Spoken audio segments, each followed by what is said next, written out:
आयुर्वेद हे शास्त्र काही मॅनमेड नाहीये, म्हणजे ह्युमन बिंगने बनवलेलं नाही. ते आलेलं आहे समुद्र मंथन जेव्हा झालं होतं. जर आपण आयुर्वेदाने जसं सांगितलं तसं फॉलो केलं तर तुम्हाला डॉक्टरची गरजच नाही. ब्रह्मचर्य लोकांना वाटतं की फक्त सेलिबसी म्हणजे सेक्शुअल ऍक्टिव्हिटी न करणं, पण तसं नाही. योग हा चित्तवृत्ती निरोध हा भगवद्गीतामध्ये योगचे प्रकार सांगितले. भगवद्गीतामध्ये सांगितले की योग हा कर्मसु कौशल्य, तो भक्तियोग हा श्रेष्ठ योग सांगितलेला आहे भगवद्गीतेत. व्यायामाची व्याख्या ही आहे, शरीर आयास जननम कर्म व्यायाम, म्हणजे जिथे तुम्हाला असं घाम येईल असे काही फिजिकल एक्सरसाइज करणं. आयुर्वेद आणि योगाच्या ट्रीटमेंट बद्दल लोकांच्या मनात पटकन कॉन्फिडन्स येत नाही. हो.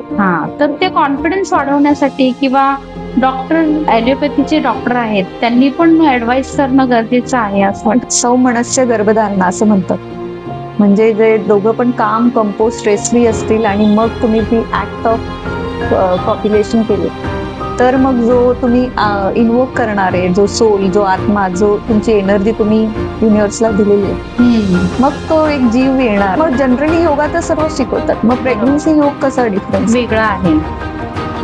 मग त्याच्यावरच मी माझं दुसरं पुस्तकही लिहिलं. अच्छा, ज्याचं नाव 3S प्रेग्नन्सी योग, पोस्टपार्टम डिप्रेशन मध्ये गेलेली उदाहरणं आहे. पोस्टपार्टम डिप्रेशन खूपच कॉमन आहे. सगळ्यात महत्वाचा प्रश्न ग्रहणाबद्दलचा. डॉक्टर होऊन पण आता तर काहीच उपयोग नाही, आपण पेशंट आहोत. मग माझ्या मनात विचारायला लागले की मग आपल्याला जिवंत का ठेवले, आपण जिवंत का आहोत.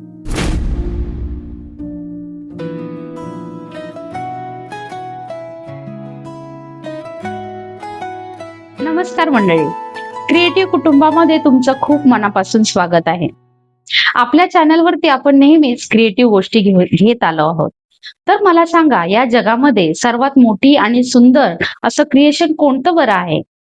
तर नक्कीच तुमच्या मनामध्ये एकच उत्तर आलं असेल, ते म्हणजे 9 महिने गर्भामध्ये ठेवून बाळाला दिलेला जन्म. पण आजच्या धकाधकीच्या जीवनामध्ये एका स्त्रीचं आयुष्य कसं आहे? रोजचा लोकलचा प्रवास आहे, ऑफिसच्या डेडलाईन्स आहेत, स्ट्रेस आहे. तर या सर्व गोष्टी तिने कशा बरं मॅनेज करायच्या?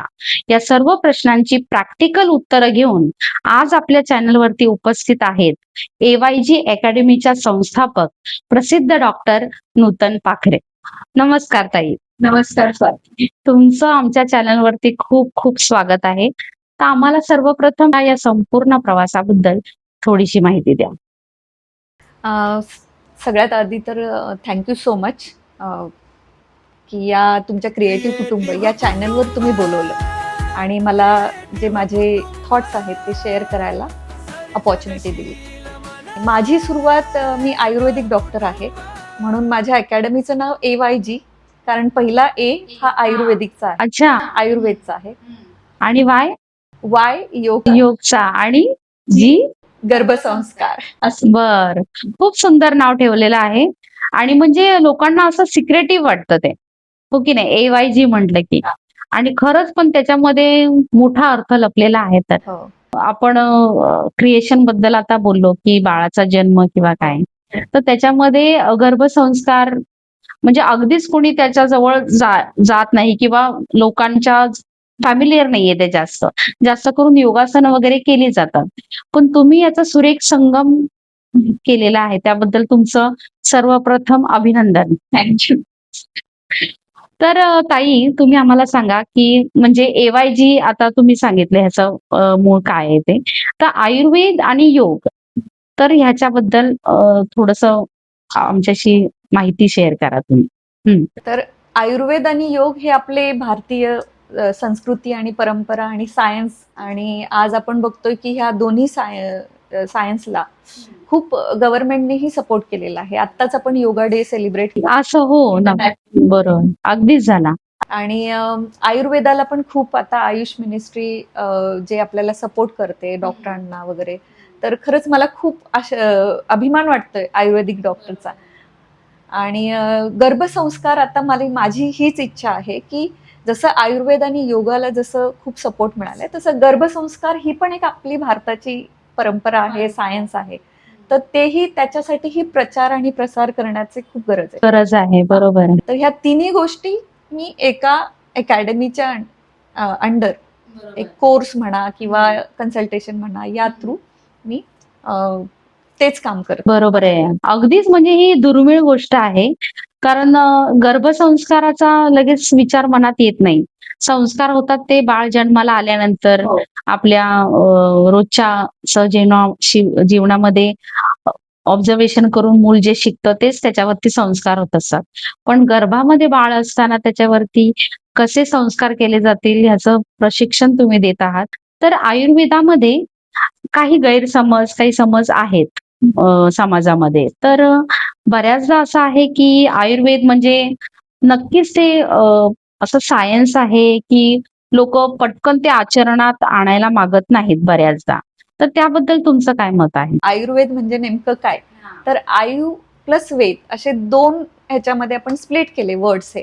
तर आयु म्हणजे काय? तर आयुष्य. आयुष्य. हां, ओके. हां. पण आयुष्य म्हणजे काय? जीवन, जीवन म्हणजे काय? वय जे जगतो ते. एक्झॅक्टली. ते आपण म्हणजे आपण जे जीवन जगतो, तर जीवन म्हणजे काय? आपण जन्म आणि मृत्यू ह्याच्यामध्ये जो आपण आपला प्रवास असतो, ते म्हणजे जीवन, ते म्हणजे आयुष्य. मग कोणाचं किती आयुष्य आहे? 50 आहे, 100 आहे, की 20 आहे, की 30 आहे, डिपेंड्स. मग तुम्ही त्या जेवढं पण तुमची ड्युरेशन आहे इथे, तर त्याचं नॉलेज, पहिल्यांदा जीवनाचं नॉलेज, म्हणजे असं म्हटलं जातं की आयुर्वेद म्हणजे सायन्स ऑफ लाईफ. पण पहिल्यांदा लाईफ काय आहे? तर ते आयु. आता आयुर्वेद हे शास्त्र काही मॅनमेड नाहीये, म्हणजे ह्युमन बिंगने बनवलेलं नाहीये. ते आलेलं आहे समुद्र मंथन जेव्हा झालं होतं, तेव्हा जेव्हा धन्वंतरी तिथून आले, त्यांनी ते आयुर्वेद हे पूर्ण पृथ्वीवर मनुष्याच्या आयुष्यासाठी, हेल्दी ठेवण्यासाठी. आयुर्वेद म्हणजे अगदीच प्राचीन. हा, प्राचीन म्हणजे ते असं म्हणू की आपल्या जीवनाला स्वस्थ ठेवण्यासाठी, म्हणजे हेल्दी ठेवण्यासाठी तो एक 50% जो भाग आहे तो आपल्या सर्वांसाठीच. आयुर्वेद सगळ्यांनाच माहिती पाहिजे की आपण सकाळी उठलं तर कसं राहायचं, आपण डिस्कस करूयाच ते. पण त्याचं पूर्ण सायन्स आहे. आणि डॉक्टरांचा भाग कुठे सुरू होतो? जिथे तुम्ही आजारी पडलात, तर आजारातून कसं बरं करण्याचं. तर असे 2 इम्पॉर्टंट उद्देश आहे आयुर्वेदाचे: स्वस्थस्य स्वास्थ्य रक्षणम आणि आतुरस्य विकार प्रशमन. अगदीच म्हणजे आयुर्वेद हा शब्द पण संस्कृतच आहे. मला वाटतं आयुर्वेदाचा अभ्यास पण बऱ्यापैकी संस्कृतमध्येच आहे.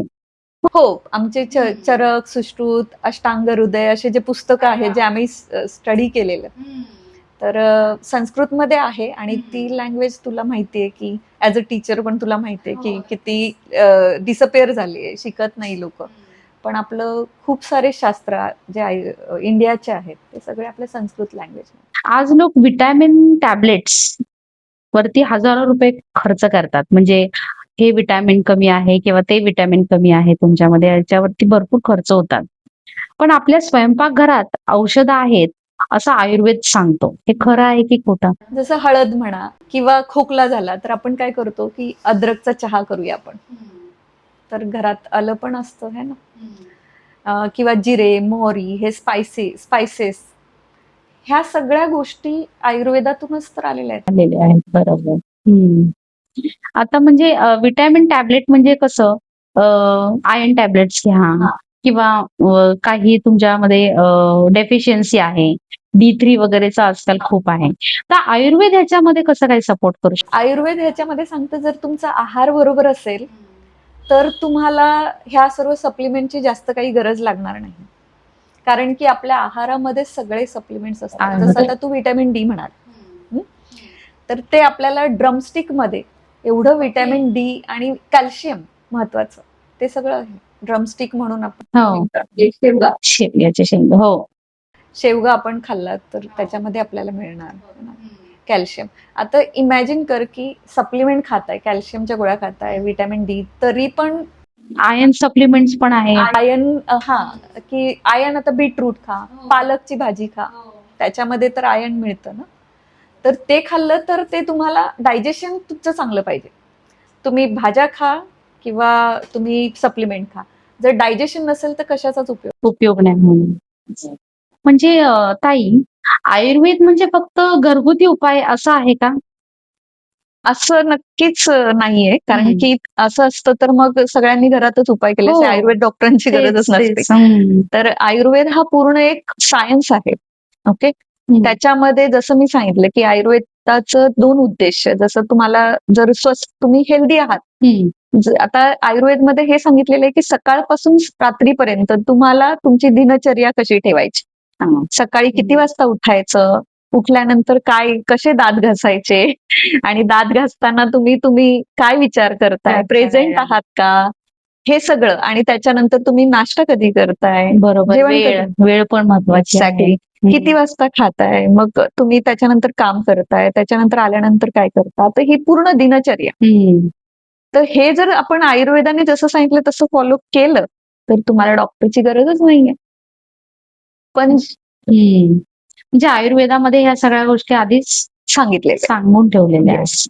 म्हणजे तुम्ही हेल्दी आहात तर तुम्ही हेल्दी राहाल जर तुम्ही आयुर्वेदने सांगितलेल्या ह्या गोष्टी फॉलो केल्या. आता जसं आपला उन्हाळा संपला, पावसाळा सुरू झाला, तर आपण काय करतो?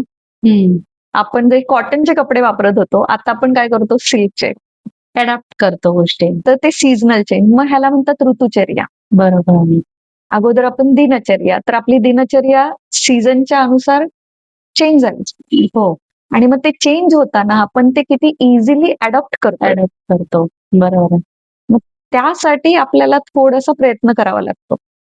आणि जर तुम्ही कॉन्शियसली सगळ्या ह्या गोष्टी फॉलो केल्या तर आजारीच पडणार नाही. अगदी बरोबर. आजच्या जीवनशैलीमध्ये म्हणजे जसं तू म्हटली लाईफस्टाईल आपली जरा वेगळी आहे. तर त्याच्यामध्ये सगळ्यात मोठी चूक कोणती आहे? आणि समजा एखादा रोग एखाद्याला झालाच तर बऱ्याच वेळा माहीत पडत. तर शरीर असं कोणतं संकेत देतं, इंडिकेशन्स असतात, की ज्याच्यावरून आपण हे सगळं ओळखू शकतो? 3 पिलर सांगितले आहेत आयुर्वेदमध्ये. नंबर 1 आहार. हो. दुसरं निद्रा म्हणजे ओके. झोप. बरोबर. आणि तिसरं ब्रह्मचर्य. अच्छा. बरं. आहार, निद्रा आणि ब्रह्मचर्य. आहार म्हणजे आपण जे फिजिकल फूड जे आपण आता जेवणाचं बोललो, खाण्यापिण्याचं बोललो, ते. पण त्याच्याशिवाय पण मेंटल आहार पण आहे. बरोबर आहे. मानसिक तुम्ही कोणाशी बोलताय, कोणाशी भेटताय, काय वाचताय, काय बघताय, हा पण एक मानसिक आहार आहे. बरोबर आहे. तर त्या दोन्ही गोष्टी जर तुम्ही सांभाळल्या तर यू आर डन. नंतर आली निद्रा. आता खाल्ल्यानंतर तुम्हाला झोपणं गरजेचं आहे. 2 दिवस प्रयत्न करा की झोपूच नका. कसं होतंय, तुम्ही खाताय हेल्दी पण तुम्ही झोपतच नाहीये. बरोबर. झोप महत्वाची आहे. तर झोपेत काय होतं, त्याची प्रोसेसिंग होते. तुम्ही जे आहार घेतलाय त्याची प्रोसेसिंग होते, म्हणून तुम्हाला सकाळी उठल्यानंतर फ्रेश वाटेल जर चांगली झोप झाली असेल. सो निद्रा इक्वली इम्पॉर्टंट आहे. म्हणजे रेस्ट, आराम करणं इक्वली गरजेचं आहे ना. आणि तिसरी गोष्ट काय? ब्रह्मचर्य. आता ब्रह्मचर्य लोकांना वाटतं की फक्त सेलिबसी म्हणजे सेक्शुअल ऍक्टिव्हिटी न करणं, पण तसं नाही अर्थ. ब्रह्मचर्य हे सांगितलंय की चर ते ब्रह्मण. म्हणजे काय? की जसं ब्रह्मण आहे, युनिव्हर्स आहे, त्याच्यामध्ये जे नॅचरल लॉज आहेत ना, ब्रह्मचर्य म्हणजे हेच की जसं आपल्याला नेचरने ठेवले त्या नेचरच्या रूल प्रमाणे वागणं. अच्छा. डिसिप्लिन, अनुशासन. डिसिप्लिन. जर तुम्ही हे डिसिप्लिन ठेवलं की तुमच्या म्हणजे ऍक्टिव्हिटी आणि तुमची रेस्ट म्हणजे आराम करणं आणि काम करणं, ह्या दोन्ही मध्ये जर तुम्ही समतोलपणा ठेवला, डिसिप्लिन ठेवलं, तर तुम्हाला आजार होणार नाही. हे 3 पिलर आयुर्वेदमध्ये सांगितले. थँक्यू ताई. म्हणजे खरंच मला ही खूप नवीन गोष्ट माहित पडली की ब्रह्मचर्य म्हटलं की जसं तू म्हटली की वेगळा अर्थ काढला जातो, पण आयुर्वेदामध्ये त्याचा खरंच आपण गूढ अर्थ सांगितलेला आहे. हो. आहार, निद्रा आणि ब्रह्मचर्य. हो. आणि जसा मी दुसरा प्रश्न विचारला की काही असं झालं तर शरीराचे असे कोणते संकेत आपल्याला?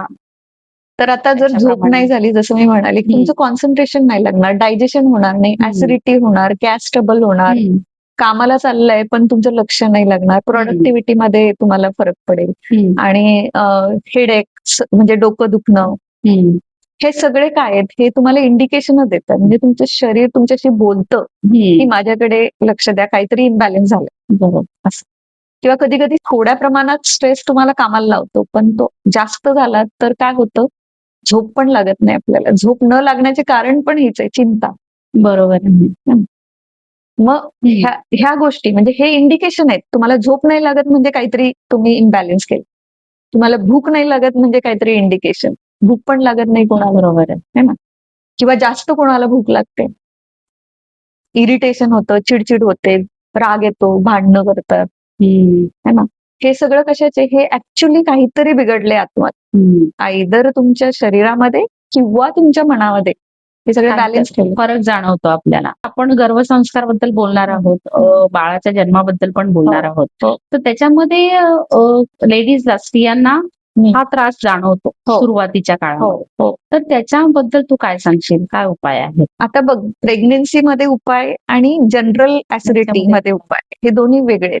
ठीक आहे. प्रेग्नेन्सीमध्ये खूप सारे ते आपले हॉर्मोन्सच्या चेंजेसमुळे ती एक तुमच्या शरीराची क्रिया आहे की तुम्हाला जास्त काही असंच खात राहायचं नाहीये, म्हणून तुमच्या शरीराला नको येते.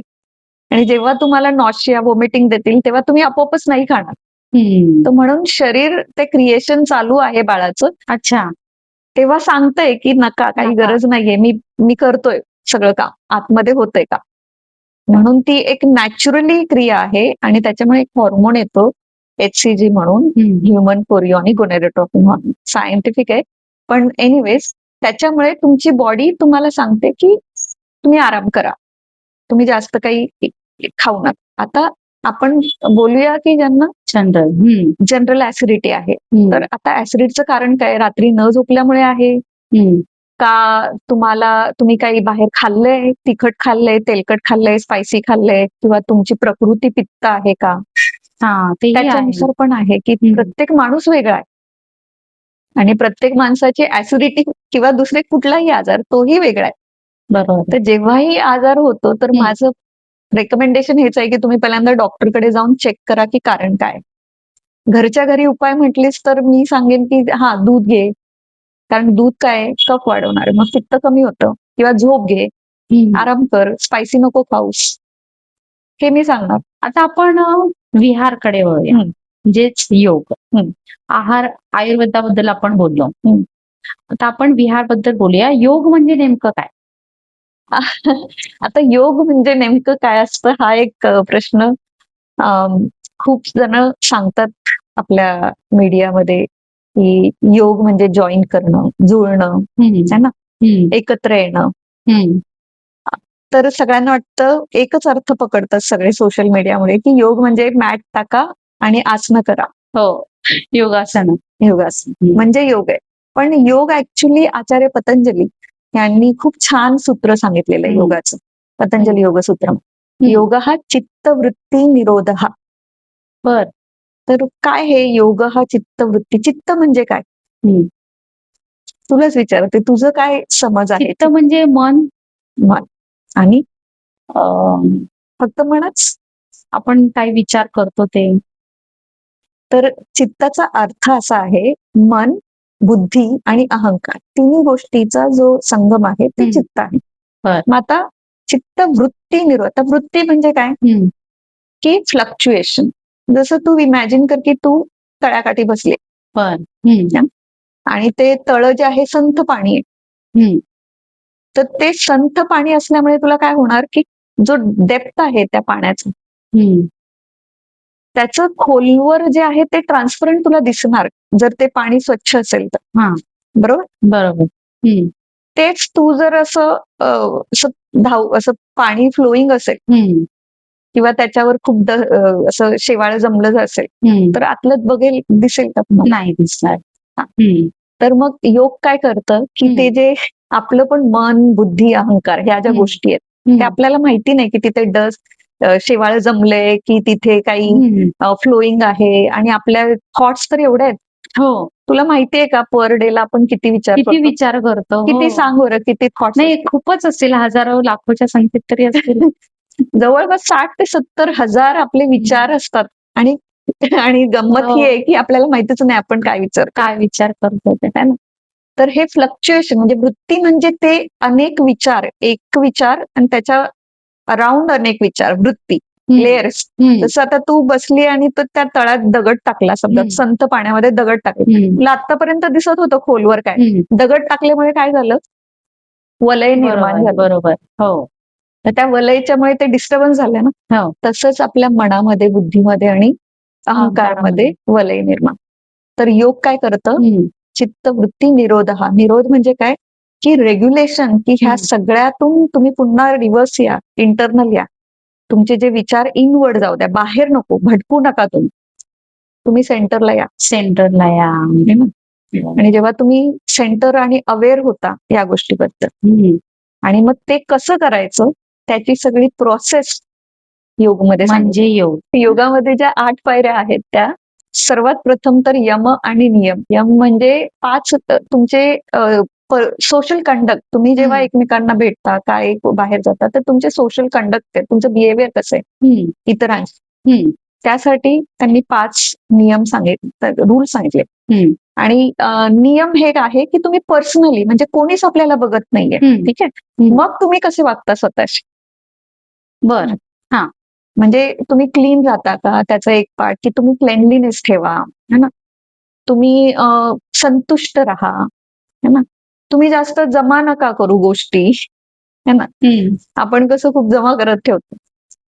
तर ह्या सगळ्या गोष्टीमध्ये काय होतं, की तुम्हाला मनावर नियंत्रण ठेवायला जमायला.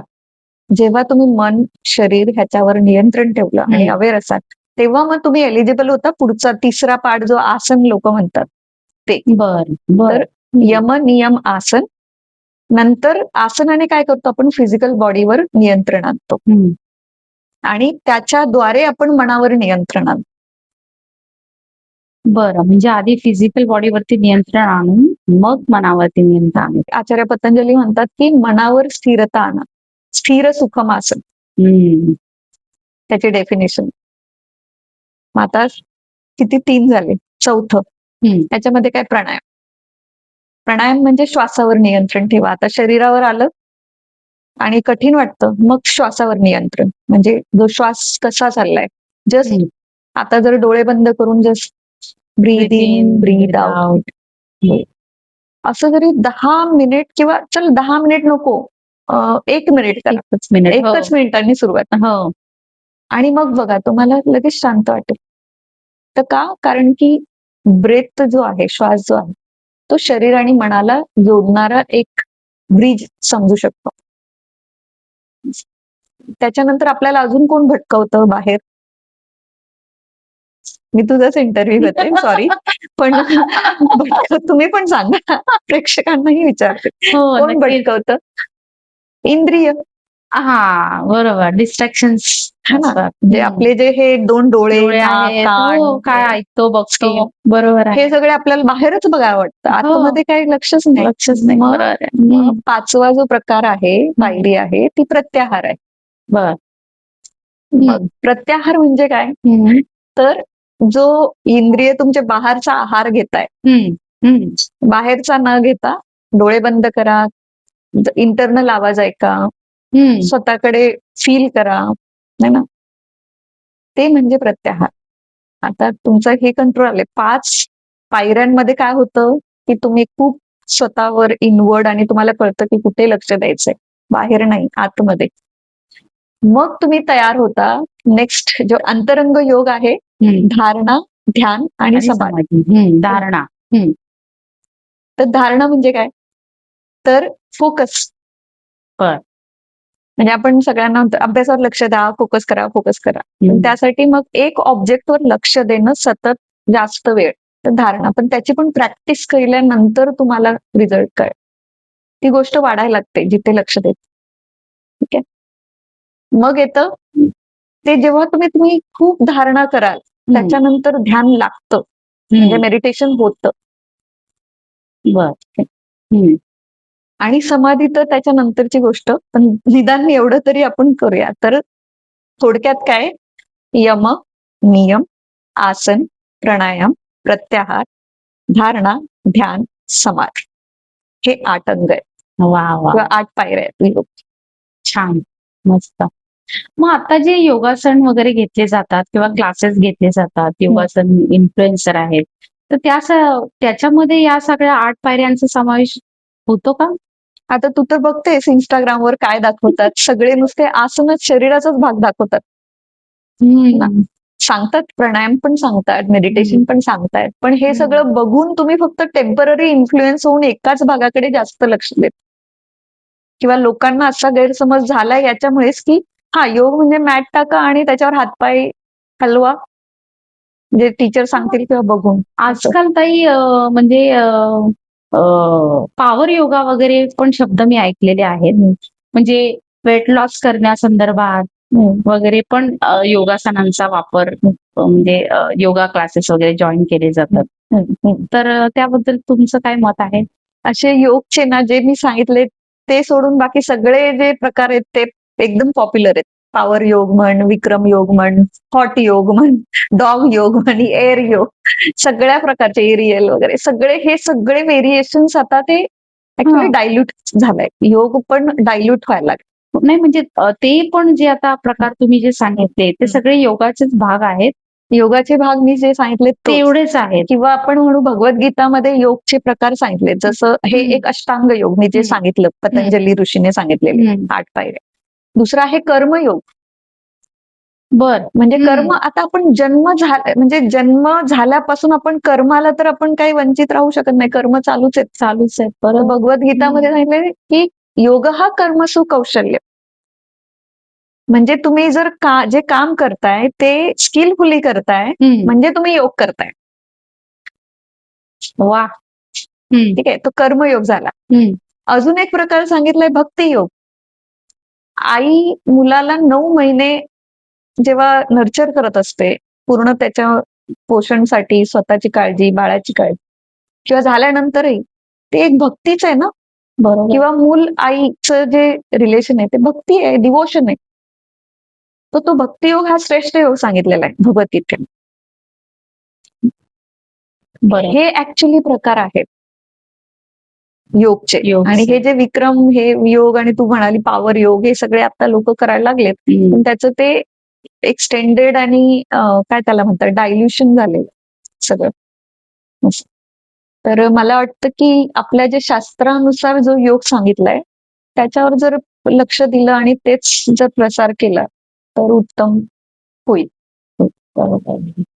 ताई, आता तुम्ही योग बद्दल सांगितलं, तर मला सांगा योग म्हणजे नक्की फक्त एक्सरसाइज आहे का, जिम मध्ये जाऊन जी केली जाते, किंवा मग असं 10 मिनिटाचा योगा असं म्हटलं जातं, तेवढं केलं तरी पुरेसं आहे?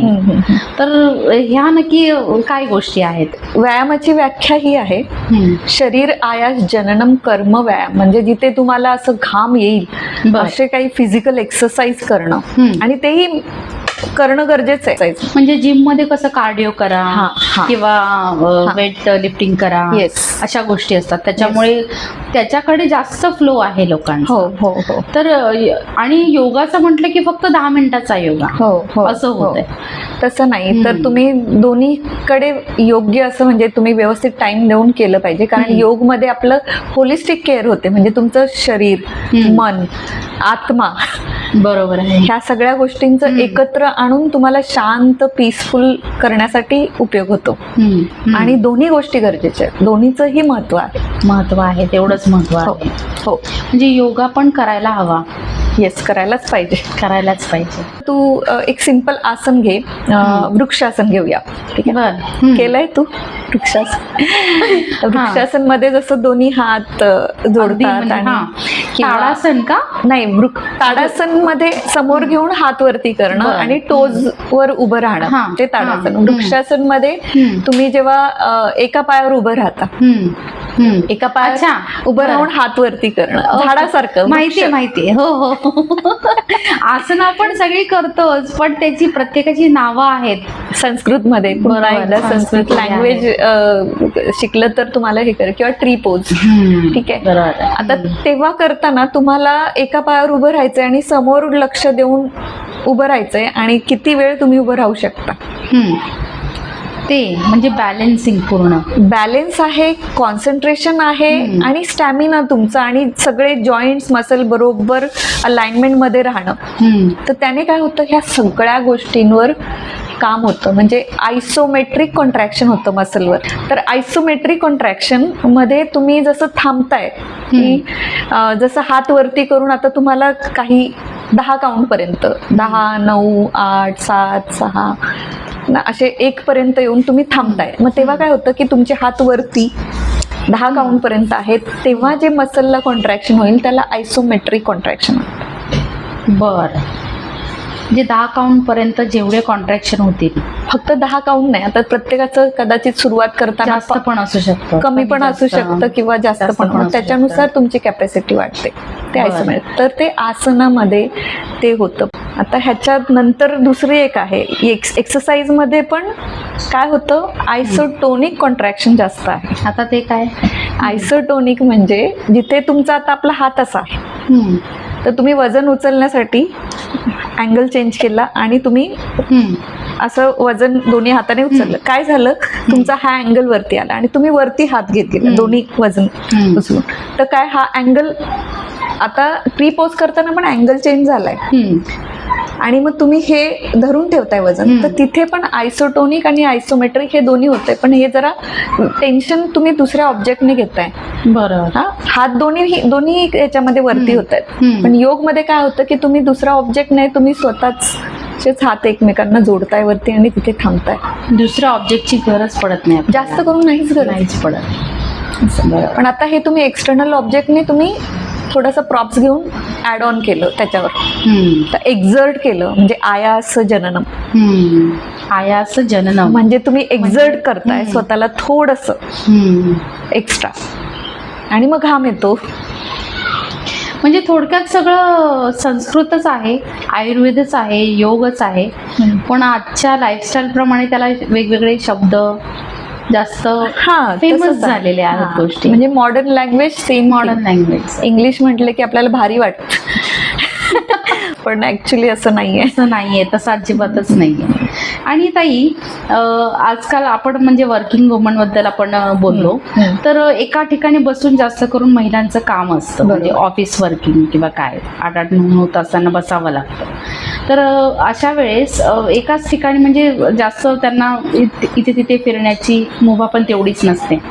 तर जागच्या जागी बसून असा थोडक्यात पटकन असा व्यायाम त्यांना योगामध्ये करता येईल का? हा, ते योग करताना म्हणजे जसं मी सांगितलं की योग तुम्ही कुठेही, तुम्हाला मॅचचीच गरज लागते असं नाही. तुम्ही जिथे आहात तिथे बसूनही तुम्ही योग करू शकता. योगचे जसे मी प्रकार सांगितले, श्वासोश्वासावर लक्ष देणं, की तुम्ही जसं चेअरवर बसलाय, काम करताय लॅपटॉपवर, तर आपलं मान अशी असते, शोल्डर पण असे असतात, पोस्चर चेंज होतं. तर थोडंसं तुम्ही जरा बॅक स्ट्रेट केली, शोल्डर रोल केले, बरोबर, आणि नंतर तुम्ही जरा असं जसं आपण स्क्रीनकडे बघतो तर थोडंसं टाईट करा, लूज करा. चेहऱ्याचे तेच ना, तुम्ही बसल्या बसल्या स्क्रीनचं थोडं 10 काउंट करा आणि टाईट करा, नंतर लूज करा. नंतर मग जसं तुम्ही शोल्डर रोल करा असे, किंवा मान खाली, पाठीमागे, राईट, लेफ्ट. आता हे काय झालं, ब्रह्ममुद्रा. म्हणजे ब्रह्म चारी बाजूला. तर तुमचं मानेचे पण व्यायाम होतात ना, कारण ही मान अशी थोडीशी अशी झाली की पूर्ण लोड तुमच्या या सर्वायकल जे वर्टिब्रे आहे त्याच्यावर येतो. तर म्हणून आपल्याला बसून पण असं थोडंसं असं करण्याची सवय लागली पाहिजे, कारण नंतर मग मानेचे विकार चालू होतात, स्पॉन्डिलिसिस होणं वगैरे. तर आणि श्वासावर लक्ष ठेव. जसं तुम्ही जस्ट इथे एक हात छातीवर, एक हात पोटावर ठेवून डोळे बंद करून काउंट करा, डीप ब्रीथ करा, ब्रीथ आउट करा. झालं, तुम्हाला फ्रेश वाटेल. किंवा पाय बसल्यावर पाय हलवा किंवा हात हलवा, शोल्डर रोटेट करा, असं करा. हात वरती करून तेच पर्वतासन जे आपण मॅटवर करत होतो. आता आपण योग आणि आयुर्वेदाबद्दल बोललो, तर फिटनेस बद्दल या सगळ्या गोष्टी झाल्या. तर दीर्घकालीन आजार किंवा जटिल आजार आहेत, जसे की आहे कॅन्सर आहे, अजून कॉम्प्लिकेशन्स आहेत.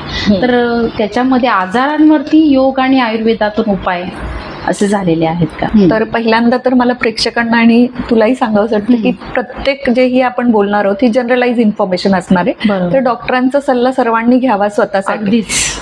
इम्प्लिमेंट करण्याच्या आधी. ठीक आहे. तर ह्याचं उत्तर द्यायचं झालं तर हो, आयुर्वेद आणि योग दोघांमध्ये आजारांवर बरेचसे असे काही थेरपिटिक योग त्याला आपण म्हणतो. बरं. योगा थेरपीज पण आहेत. हा, आणि आयुर्वेद थेरपी. बरं. असं दोन्ही वेगवेगळ्या गोष्टी आहेत. हा, तर आयुर्वेदमध्ये वेगळे उपाय असतात ज्याने ट्रीटमेंट करून बरं करू शकतो, आणि योगमध्ये वेगळे काही आसन, प्राणायाम किंवा दुसऱ्या काही क्रिया असतात, शुद्धी क्रिया असतात, हे वेगळं. तर योग थेरपी आणि आयुर्वेद थेरपी, चिकित्सा आपण म्हणू थेरपी म्हणजे. तर आता नक्कीच जसं आपण म्हणतो कॅन्सरचं तू म्हणतेस, ठीक आहे. तर हा सगळ्यात म्हणजे सगळं कॅन्सर झालं की सगळ्यांचे पायाखालची जमीन हदरते ना, आणि सुटून जाते. आणि सगळेच म्हणजे ॲलोपॅथीकडे जातात मोठ्या मोठ्या हॉस्पिटल. किमोथेरपी जो सुरू होते आता बघ, किमोथेरपी चालू असताना पण तू विचार किती ती पेनफुल आणि स्ट्रेसफुल असतं त्या पेशंटसाठी. तर आता आपण जर समजा आपण योगचं म्हणाल, योग थेरपी, तर ही जी स्ट्रेसफुल सिच्युएशन येते किमोथेरपी करताना, त्यासाठी आपण जर योग सायमल्टेनियसली करत राहिलो, बरोबर, त्याच्यासोबत म्हणजे सिंपल जसं श्वासोश्वास, लोम विलोम प्राणायाम आपण म्हणतो, एका नाकात बरोबर श्वास घेऊन दुसऱ्यातून सोडणं, दुसऱ्यातून घेऊन पहिल्यातून सोडणं, हा एक प्राणायाम, सिंपल प्राणायामचा प्रकार केला तर ती जी ट्रीटमेंट चालू आहे त्याची जास्त इफेक्ट आपल्याला दिसतील, आणि त्याच्या अनुसार ते जे बरे होण्याचे चान्सेस होते. म्हणजे जो किमोथेरपी तर घेणं भागच आहे, पण त्याला अगदी सपोर्टिव्ह रिकव्हरी मध्ये हेल्पफुल होईल. म्हणजे ज्यांना खूप जास्त सायकलची गरज आहे किमोथेरपी, त्यांची सायकल थोडी आपण कमी, म्हणजे लवकर रिकव्हरी होऊन कमीत कमी त्रास होऊ शकतो, म्हणजे त्रास कमी होऊन मग ते बरे होऊ शकतात, अशा पद्धतीने. अशी काही उदाहरणं वगैरे आहेत का? कॅन्सरचं तर मी जिथे काम करत होते तिथे तर कॅन्सरवर पूर्ण रिसर्च करू, म्हणजे योगचा कसा सायंटिफिकली फायदा झालाय हे सगळं सायंटिफिक रिसर्च आहेत. तर तू बघू शकतेस इंटरनेटवर पण स्टडी. आणि आयुर्वेदाबद्दल? ते आयुर्वेदाचं तर सांगतेच मी, त्याच्यामध्येही तसंच आहे. जी ट्रीटमेंट आहे, जसं तुम्हाला हे स्ट्रेसचं, आता इथे आपण समजा आसन प्राणायाम असं योगच्या याने केलं, तर आयुर्वेदामध्येही असे काही उपाय आहेत, पंचकर्म थेरपी आहेत, बस्ती चिकित्सा आहे, किंवा तुमचे पंचकर्मामध्ये जसं तू कुठला कॅन्सर झालेला आहे त्याच्यावर पण डिपेंड आहे, कुठल्या अवयवाचा आणि किती कुठल्या स्टेजला आहे ना. म्हणून आपण रॅन्डम असं काय म्हटलं तर मोस्टली मी अवॉइडच करते तसं बोलणं, कारण मग कसं लोक ऐकतात सोशल मीडियावर आणि ते कॉन्ट्राइंडिकेटिव्ह. तर बेटर तुम्ही आयुर्वेदिक डॉक्टरकडे जाऊन, आणि प्लस तुमची ॲलोपॅथिकची जी प्रॅक्टिस आहे ती पण फॉलो करत, इंटिग्रेशन करून तुम्हाला स्वतःला कसं लवकर बरं करा, हे महत्वाचं. तर मी मोस्टली तशीच माझी प्रॅक्टिस सुरुवातीपासून होतं.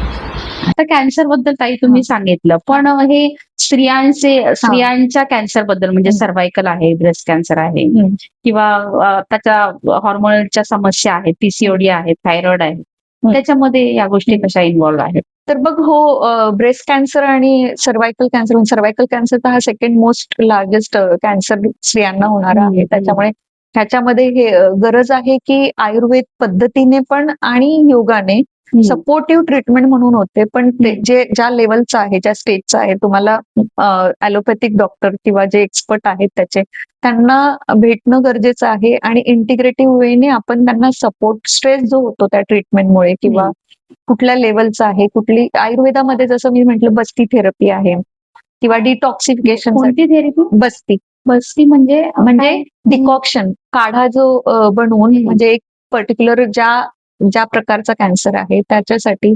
तर आपल्याला जर सर्विक्स मध्ये पोहोचायचं म्हणजे मग डिकॉक्शन किंवा डुशेस देतात जे, डिकॉक्शन एक काढा बनवून मग तो त्या पार्ट मध्ये उत्तर बस्ती, म्हणजे जे वजायनाच्या वेने आतमध्ये टाकलं जातं औषध लोकली. अच्छा.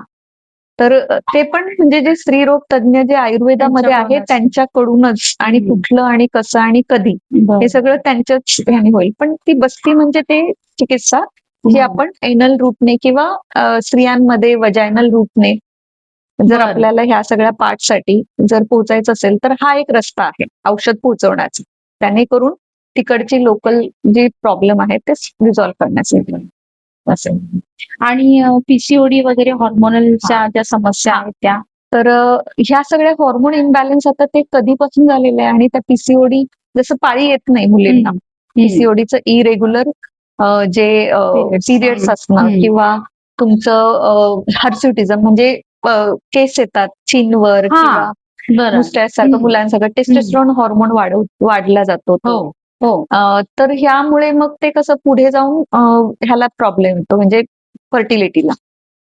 तर म्हणून त्याची चिकित्सा नक्कीच आयुर्वेद आणि योगामध्ये खरंच चांगले रिझल्ट आहेत. अच्छा आणि ज्याच्यामध्ये फक्त ट्रीटमेंटच नाही तर तुम्हाला आहार विहार डाएट ह्या सगळ्या गोष्टी सांगून बघावं लागतात मग ठीक होतं.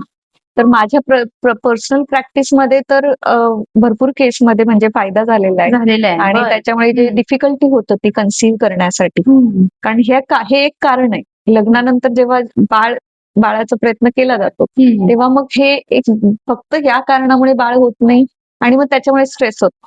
ह्या खूप काही गोष्टी इंटर रिलेटेड स्ट्रेससाठी या गोष्टी कारणीभूत आहेत. तर ते त्या हॉर्मोनल बॅलन्स करणं आणि होणं हे एक रिझल्ट आहे आयुर्वेद आणि योगाच्या ट्रीटमेंटमध्ये. तर ते होतात. हो. कारण जनरली कसं लोक ऍलोपॅथीकडे पटकन जातात, लवकर औषधं घेतली जातात, टॅबलेट्स म्हणा किंवा काय म्हणा, मोठ्या प्रमाणात पैसाही खर्च होतो. पण पटकन ह्या गोष्टी आयुर्वेद आणि योगाच्या ट्रीटमेंट बद्दल लोकांच्या मनात पटकन कॉन्फिडन्स येत नाही. हो. तर ते कॉन्फिडन्स वाढवण्यासाठी किंवा डॉक्टर ऍलोपॅथीचे डॉक्टर आहेत त्यांनी पण ऍडवाइस करणं गरजेचं आहे असं वाटतं. गरजेचं तर आहेच आणि आत्ताच सांगायचं झालं तर खरंच आता चाललंय ते म्हणजे इव्हन ऍलोपॅथिक डॉक्टरही ऍडवाइस करायला लागले. सो एक पॉझिटिव्ह चेंज ह्या काही कपल ऑफ इयर्स मध्ये झालेला आहे. कारण की जे सगळ्यांना हेच माहितीये डॉक्टर म्हणजे ते जे इंजेक्शन देतात, गोळ्या देतात किंवा जे आपले एमडी एमएस जे आहेत ते. पण आयुर्वेदामध्ये पण एमडी एमएस आणि हे सगळे डॉक्टर्स आहेत आणि ह्याच्यामध्येही ट्रीटमेंट आहे. सो हे सगळ्यांना कळलं पाहिजे की आपल्याला अवेअरनेस पाहिजे आणि आपल्याला त्या पर्टिक्युलर म्हणजे डॉक्टरकडे जाऊन दोन्ही डॉक्टरकडे आणि समन्वय साधण्याचं काम तर पेशंटच आहे. अगदी मी आता तेच म्हणणार होती. पेशंटच्या मनातही हा प्रश्न यायला पाहिजे की मी ह्या गोष्टींचा पण विचार करायला हवा. तर खूप सारे काय होतं की आपण मीडियामध्ये पण बघतो कोण ऍलोपॅथिक डॉक्टर आयुर्वेद डॉक्टरला दोष देतो, आयुर्वेद डॉक्टर हा संघर्ष सुरूच आहे म्हणजे आयुर्वेद आणि ऍलोपॅथीचा. सो मला वाटतं ब्लेम गेम खेळण्यापेक्षा let's help people through our expertise. म्हणजे प्रत्येक सायन्स आणि प्रत्येक पॅथी ही आपल्यामध्ये मास्टर आहे. तर एकमेकांना कसं म्हणजे आपण लोकांना हेल्प करू शकू आपल्या नॉलेजने, ते त्याच्यावर ऍक्च्युली जास्त जोर दिला पाहिजे. तर ताई आता आपण स्त्रियांच्या आजारांबद्दल तू सांगितलं की कसं योगा आणि आयुर्वेदाने त्याला म्हणजे सपोर्ट सिस्टीम म्हणून आपण त्याला नक्कीच उपयोग करू शकतो त्याचा. पण तुला योग आणि आयुर्वेदाचा तुझ्या वैयक्तिक आयुष्यामध्ये कशा पद्धतीने तुला त्याची मदत झाली आहे? हो, काही अनुभव असेल तर आम्हाला ऐकायला आवडेल. नक्कीच. जसं मी म्हटले की आयुर्वेद डॉक्टर झाल्यानंतर मी ॲलोपॅथिकच प्रॅक्टिस केली 8 ते 9 वर्ष. पण प्युअर आयुर्वेद आणि योगची एंट्री जी माझ्या आयुष्यात झाली 2008 ला. 2008 ला तर तेव्हा असं झालं की एक अपघात झाला माझा, त्याच्यामुळे माझी स्पाईन फ्रॅक्चर झाली. अपघात झाला? हो. आणि स्पाईन इंजुरी? हो, स्पाईन इंजुरी झाली आणि त्याच्यामुळे मला सेन्सेशन होते माझ्या लोअर बॉडीचं. तर त्याच्यामुळे मग म्हणजे पूर्ण 1 वर्ष जवळपास मी बेडवरच झोपून म्हणजे सुपाईन पोझिशन मध्ये. आणि काय डॉक्टरांनी काय सांगितलं होतं? त्याला पॅराप्लेजिया असं कंडिशन म्हणतात त्यावेळी. ती स्पाईन सर्जरी झाली पण त्याचे जे मेंदू आणि शरीर त्याचं जे कोऑर्डिनेशन आहे ते कुठेतरी म्हणजे थोडं हील व्हावं लागणार आणि ते होईल की नाही याची पण गॅरंटी नव्हती. तर डॉक्टर म्हणाले की ही मुलगी आता चालू शकत नाही, उभी राहू शकत नाही, काहीच नाही. म्हणजे हे तू स्वतः अनुभवलं आहे? तू म्हणजे मी डॉक्टर तर झालेच होते पण नंतर अगदी प्युअर पेशंट पण झाले आणि तेव्हा मला खरं महत्व माझ्या आयुर्वेद आणि योगचं कळलं. म्हणजे तेव्हा योग तुझ्या आयुष्यात खऱ्या अर्थाने आलं तर? असं म्हणू शकतो आपण. पण ती सुरुवात होती योगची एंट्रीची. आणि 360 डिग्री चेंजेस झाले नंतर माझ्या आयुष्यात. म्हणजे मग मी जसं काम करणारी मुलगी, आपण सगळे वर्कहॉलिक असतो, आणि आता डॉक्टर झाल्यानंतर सगळी प्रॅक्टिस हे उत्साह असतो. म्हणजे आता खरं तर म्हणजे जी मेहनत केली त्याचा फायदा होणार असं असे हे होतं. पण मग मीच बेडवर. मग आता हा प्रवास आणि त्याच्यानंतर पुढची आशा पण नाहीये काय कसं. पण मग प्रयत्न चालू ठेवले. मग माझ्या मनात विचार यायला लागले की मग आपण आपल्याला जिवंत का ठेवले, आपण जिवंत का आहोत, काहीतरी असेल याचं. आणि मला काय असं आयुष्यभर पडून राहायचं नाही. मग ती जी मनाची इच्छा, मग त्या जो झोपून राहून म्हणजे जे बेडवर राहून जो काही मनाच्या आतमध्ये मी गेले आणि स्वतःला ते जे प्रश्न विचारले गेले की मग आयुष्य कशासाठी, मग पर्पज काय आहे आयुष्याचा. मग आपण हे शिक्षण घेतले आणि आता तो स्वतःवरच आपण बघूया त्याचा प्रयत्न करून की उपाय. आता ॲलोपॅथिक डॉक्टरांची तर झालं काम, ज्यांनी सर्जरी केली, इमर्जन्सी ह्याच्यामध्ये ते हेल्प झाले, बरोबर. आता मग मी हिलिंगसाठी माझ्या आयुर्वेदिकचे जे काही ट्रीटमेंट आहेत, मग ते शरीराला मसाज करणं, कारण की मसल पॉवर नव्हती. मग ते पूर्ण बॉडीचा 3 ते 4 महिने अभ्यंग फुल बॉडी मसाज घरी येऊन माझी थेरपिस्ट करायची. शिरोधारा म्हणजे एक, कारण जे विचारांमुळे टेन्शन, स्ट्रेस, कारण ते तर झालं पॅराप्लेजियामुळे जो टेन्शन आणि मानसिक त्रास झाला आणि तो मी स्वतःला तयार नव्हते स्वीकारायला ह्या कंडिशनमध्ये. पण ते बोलणं खूप सोपं आहे सगळ्यांना की हा मग काय ते कमी टेन्शन घ्या, पण स्वतः मी अनुभवले की काय एक्झॅक्टली होतं आणि काय मानसिक आणि इमोशनल स्टेट असते. मग ते जेव्हा मग माझा एक मित्र होता, तो घरी यायचा, योगाची प्रॅक्टिस वगैरे, म्हणजे आता काय करणार, जर हालतच नाही तर काय योग करणार. पण त्याच्यामध्येही आपण योग करू शकतो हे कळलं. म्हणजे श्वासाचे जसं मी सांगितलं प्राणायाम म्हणा किंवा जे काही पार्ट ऍटलिस्ट मूव्ह होत आहेत त्यांना मूव्ह करणं, आणि जे नाही मूव्ह होत त्यांना मुवमेंटसाठी प्रेरित करणं. बरोबर आहे. तर फिजिओथेरपी, योग ह्या सगळ्या गोष्टी सायमल्टेनियसली चालू झाल्या. आणि एक डिसाईड केलं की नाही, मी तर चालणारच, मी तर उभी राहणार. इच्छाशक्ती तुझी प्रबळ होती. हो. मग त्या इच्छाशक्तीने आणि शिवाय ह्या सगळ्या बाजूला मला आजूबाजूला पण भरपूर माणसं आली माझ्या आयुष्यात नवीन, की ज्यांनी मला पण सपोर्ट केला. आणि सगळ्यात महत्वाचा सपोर्ट म्हणजे माझी फॅमिली. अगदीच. कुटुंब आपलं आई वडील आणि भाऊ बहिणींनी या सगळ्यांनी अगदी की एक साथ दिली की काही नाही, होशील तू बरी म्हणून. म्हणजे डॉक्टर अफर्मेशन्स खूप महत्वाचे आहेत आणि अशा वेळेस तर कुटुंब आणि आपली एनर्जी पण आपल्या आजूबाजूचे लोकांची पण एनर्जी पाहिजे असते. आणि मग त्याच्यानुसार युनिव्हर्स आपल्याला हेल्प करायला लागतो. बरोबर आहे. असं. तर मग तेव्हा मी शिकले की अंतर्मनात जायचं. म्हणजे तू योगाचा जो पहिला सांगितला अध्याय की अंतर्मुख होऊन प्राणायामाने फोकस ऑन युअरसेल्फ है ना, त्याने तुला खूपच साथ दिली. तर हो, म्हणजे असं वाटायला लागलं की आता कसं, आता लोक मला कुठल्या नजरेने बघतील, आता मला डॉक्टर म्हणून स्वीकारतील का, किती प्रश्न, हजारो म्हणजे लाखो हजारो प्रश्न. पण मग तेव्हा वाचन चालू झालं. अरे वा, मला असं म्हणायचं की तू लेखिका पण आहेस. तर हो, वाचन आणि आता तर काय, म्हणजे मी लेखिका झाली, पण तेव्हा तर माझी अशी अवस्था होती की काय करायचं आयुष्यात आता, म्हणजे डॉक्टर होऊन पण आता तर काहीच उपयोग नाही, आपण पेशंट आहोत. पण मग हेच की जे काही मी एवढंच आयुष्यात शिकले की अडचणी येतात तुम्हाला, स्ट्रगल सगळ्यांनाच आहे, प्रत्येकाचा स्ट्रगल आपला वेगवेगळा असतो. तो आजाराचा असो किंवा तो कामाचा असो किंवा मुलांचा असो किंवा जो काही. पण त्या स्ट्रगल कशासाठी आलाय ते तुम्हाला काय सांगतंय, बरोबर, हे समजायला. तर मी खूप थँक्यू म्हणते त्या इन्सिडेंटला की खरंच. म्हणजे प्रेक्षकांना मी सांगू इच्छिते की इतकं सर्वोत्कृष्ट उदाहरण तुमच्या समोर आहे. आयुर्वेद डॉक्टर झाल्यानंतर अशा प्रसंगाला सामोरं जाणं आणि आपण जी विद्या शिकलो त्या विद्येला आपल्या आयुष्यामध्ये खऱ्या अर्थाने उतरवणं आणि त्याच्यातून एक मोठं उदाहरण तूच निर्माण केलेलं आहेस ताई. तर मला फार मग आयुर्वेद आणि योग मग दुसरीकडे बघितलंच नाही. प्रश्नच येत नाही. आयुष्यामध्ये पण असं झालं की मला कदाचित या मार्गावर यायचं होतं आणि तो मार्ग ह्या इन्सिडेंट किंवा जो अपघात आहे त्याच्यानंतरच येणार होता कदाचित. तर म्हणून तो एक स्टॉप होता, एक पॉज होता.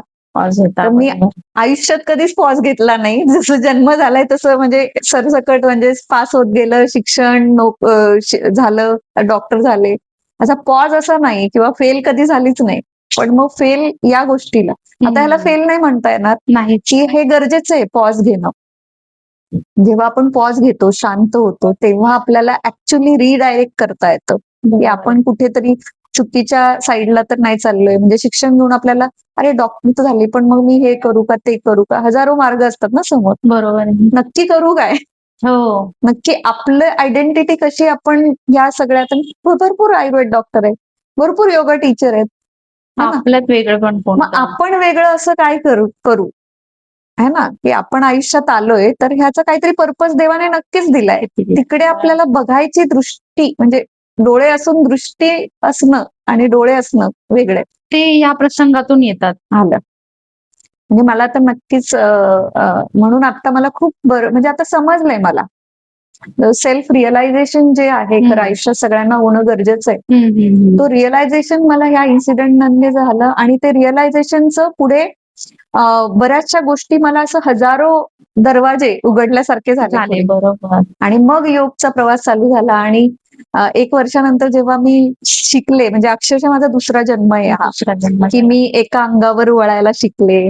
मग माझे टोज मुवमेंट झाले, मग माझे सर्व पॉवर यायला लागली, मग मी क्रॉल करायला लागले, है ना, की आपण म्हणतो ना की बाळ कसं रांगतं वगैरे, मग अगदी तसं व्हायला. पुनर्जन्मच म्हणावा मग लागेल. ते काठीच्या सहाऱ्याने उभं राहणं आणि मग ते एक एक स्टेप घेणं, म्हणजे हा सगळा जो प्रवास आहे तो अगदी रिबॉर्न झाल्यासारखे असं. आणि मग ध्येय एकच होतं की आता बस, म्हणजे मला फक्त उभं राहायचंय, मला बाकी आयुष्यात काहीच नको, है ना, की आता फक्त आपल्याला उभं राहून आपलं जे काही पर्पज आहे ते अचीव्ह करायचं. आणि मग लोक येत गेले, मग पुन्हा योगचा प्रवास चालू झाला. तो मग काम करायला सुरुवात केलं मी, आणि काम पण मला असं मिळालं की कैवल्यधाम योग संस्था जी आहे मुंबई ब्रांच मध्ये, तिथे मी आयुर्वेद डॉक्टर म्हणून जॉईन झाले, कन्सल्टंट. माझं क्लिनिक मी टाकलेलं नंतर, पहिल्यांदा मी माझं क्लिनिक टाकलं ऍक्च्युली हिंमत करून, आणि ते पण चांगलं चालत होतं क्लिनिकल प्रॅक्टिस. पण मग मी कैवल्यधाम मध्ये आयुर्वेद डॉक्टर म्हणून जॉईन झाले आणि त्याच्यानंतर माझा जो योगचा जो अभ्यास चालू झाला, ऍक्च्युली अभ्यास म्हणू शकते तो, कारण मी सर्टिफिकेट कोर्स केला, मग डिप्लोमा केला, मग मास्टर केलं. जसं जसं मी शिकत गेले वाटायला लागलं की मला तर काहीच येत नाही. असं का? म्हणजे एवढा महासागर आहे योग, म्हणजे सर्टिफिकेट केल्यानंतर वाटलं अरे बापरे, नाही डिप्लोमा करण्याची गरज आहे. डिप्लोमा केल्यानंतर वाटलं की अरे बापरे अजून आणखी किती खोल जावं. हा, मग मास्टर केलं. मास्टर केल्यानंतर मग ती नेट एक्झाम आहे योगची, त्याने प्रोफेसर होतं. म्हणजे मी शिकवायला तर लागलेलेच मी कैवल्यधाम मध्ये, अॅनाटॉमी फिजिओलॉजी विषय शिकवायला लागलेले. तर मी डॉक्टरची प्रोफेसर कधी झाली हे मलाच कळलं. असं झालं तो प्रवास. आणि बरं, नंतर हा वुमेन्स वेलनेस किंवा गर्भसंस्कार, हे सगळ्या गोष्टी या प्रवासामध्येच मला लक्षात आल्या, ज्या लूप होल्स आहेत या पूर्ण एज्युकेशन सिस्टीम मध्ये, की कुठेच असा वुमेन्स हेल्थ किंवा वुमेनच्या दृष्टिकोनाने जो योग करायचा आहे किंवा प्रेग्नेन्सी मध्ये जो योग करायचा आहे तो कुणीच हात लावला नव्हता आतापर्यंत. म्हणजे जरी असेल कोणी बोलले शिकवत असतील तरी पण त्याची एक स्टँडर्ड फॉर्म्युला नव्हता. हो, बरोबर आहे. म्हणजे योगाला तू जिथे खरी गरज आहे ती, म्हणजे प्रेग्नन्सी मध्ये जसं तुम्ही बोललात, त्याच्यामध्ये तुम्ही पुन्हा पूर्ण अभ्यास करण्याचा निर्णय घेतलात. असं म्हणता येईल आपल्याला की तो टर्निंग पॉइंट ठरला. एक्झॅक्टली, हा टर्निंग पॉइंटच होता. आणि मला ते कळलं मग, आणि जेव्हा मला उमजलं ते, तेव्हा मग माझा जो, म्हणजे मी विसरूनच गेले की माझं कधी असं झालं होतं. You know, that becomes a past and it is a good past now, not the bad. म्हणजे हील होणं गरजेचं आहे. म्हणजे सगळ्यांच्याच वाईट अशा काही घटना असतात, पण त्या वाईटातून चांगलं असणं आणि बघणं आणि रिअलाइज होणं, हा सगळा जो आहे तो योगच्या अभ्यासामुळे झाला. आणि मी जेवढी स्टुडंट म्हणून मी जेव्हा पुन्हा शिकायला लागले तेव्हा मला हे लक्षात आलं. आणि आताही मी जरी प्रोफेसर असली तरी मला खरंच स्टुडंट बनूनच राहायचंय आयुष्यभर, कारण आयुष्य आपल्याला दररोज काही ना काही शिकवत असतं. अगदी बरोबर, अगदी बरोबर. आता जसं तुम्ही आता सांगितलं की प्रेग्नेन्सीमध्ये तुम्ही योगाला इम्प्लिमेंट करण्याचा निर्णय घेतला, तर आता त्याच विषयाला आपण सुरुवात करूया. तर याच्यामध्ये गर्भसंस्कार हा शेवटचा जी आहे तुमच्या अकॅडमीमध्ये. तर आता जसं आपण बघितलं की आयुर्वेद म्हणजे नक्की काय, योग म्हणजे नक्की काय, तर गर्भसंस्कार म्हणजे नक्की काय? छान. याचं उत्तर द्यायला नक्कीच मला खूप मजा येईल. सो गर्भसंस्कार पुन्हा आपल्याला ह्या शब्दाला आपल्याला 2 भागामध्ये वाटायचंय, गर्भ आणि संस्कार. तर गर्भ याचा अर्थ एक फिटस किंवा बेबी असा पण आहे, एम्ब्रिओ जो अनबॉर्न आहे, अजून आपल्या गर्भात वाढतोय. आता गर्भात वाढतोय मग युट्रस ह्याला पण गर्भ म्हणतो आपण आणि बेबीला पण गर्भ म्हणतो. तर हा संस्कृत शब्द आहे, त्याच्यामुळे तुम्ही ज्या कॉन्टेक्स्टने घेणार ते. पण आता आपल्याला इथे समजूया की आपण गर्भ म्हणजे ती जागा पण प्लस ते बेबी पण. आणि मेनली लोक गर्भ म्हणजे बेबीच, बेबीवर काय संस्कार द्यायचे तुम्हाला. संस्कार म्हणजे काय, तर तुम्हाला जसं वाटतंय तसं बेबी, कुठले गुण तुम्हाला तुमच्या बाळामध्ये बघायचे किंवा कसं तुमचं बेबी तुम्हाला हवं आहे, ते एक्झॅक्टली जर कपलने विचार केला, मॅनिफेस्टेशन आजकाल खूप चालू आहे. ते म्हणू शकतो आपण, एक प्रोसेसिंग आहे. तर ते संस्कार टाकण्यासाठी तुम्हाला मग जी काही प्रक्रिया करायची हजबंड अँड वाईफ, त्याला आपण गर्भसंस्कार असं म्हणू शकतो. ओके. तर हजबंड अँड वाईफ म्हणजे दोघांनी. आता गर्भसंस्कार खूप जणांना वाटतं की प्रेग्नेंट झाल्यानंतर करायचंय. ते पण प्रेग्नेन्सीच्या अगोदरच, आधीपासूनच. एक्झॅक्टली. काय सांगताय? हो. बरं. पहिल्यांदा तर थॉट्स, कपलचा पहिल्यांदा स्वतःचा थॉट्स पाहिजे की त्यांना कशा प्रकारची बेबी पाहिजे. पहिल्यांदा बेबी पाहिजे का हा प्रश्न दोघांनाही पाहिजे. प्लॅनिंग करतात आजकाल, है ना? तेच. नाहीतर कधी कधी असं होतं की बायकोला वाटतंय पण नवऱ्याला वाटत नाही, नवऱ्याला वाटतंय तर बायकोला वाटत नाही. सो कपलचा एकमेकांचा संवाद पण गरजेचा आहे. बरोबर. आणि कॉम्प्रोमाइज म्हणून ह्या प्रोसेसकडे नाही बघितलं पाहिजे की दोघांनीही स्वतःहून रेडी आहेत तर मग पुढे त्यांचीही मानसिक तयारी असायला हवी. मग एकदा मानसिक तयारी झाली की मग शरीरावर मग काम करायला मोकळे. मग तुम्ही समजा प्रयत्न केला आणि जर कपल आहेत की जे योग्य वयात वगैरे निर्णय घेऊन जर करतात तर सक्सेसफुल होतं, काही अडचण येत नाही. पण ज्यांना थोडं अजून कॉन्शियसली आपल्याला करायचंय, म्हणजे गर्भसंस्कार जर आम्हाला इंग्लिशमध्ये सांगायचं म्हटलं तर कॉन्शियस प्रेग्नन्सी, की तुम्ही थॉटफुल प्रेग्नन्सी करताय. त्याच्यामध्ये तुम्हाला मानसिक तयारी झाल्यानंतर तुम्ही डॉक्टरकडे जाताय, चेकअप करताय, पहिल्यांदा स्वतःचे आजार डिटेक्ट.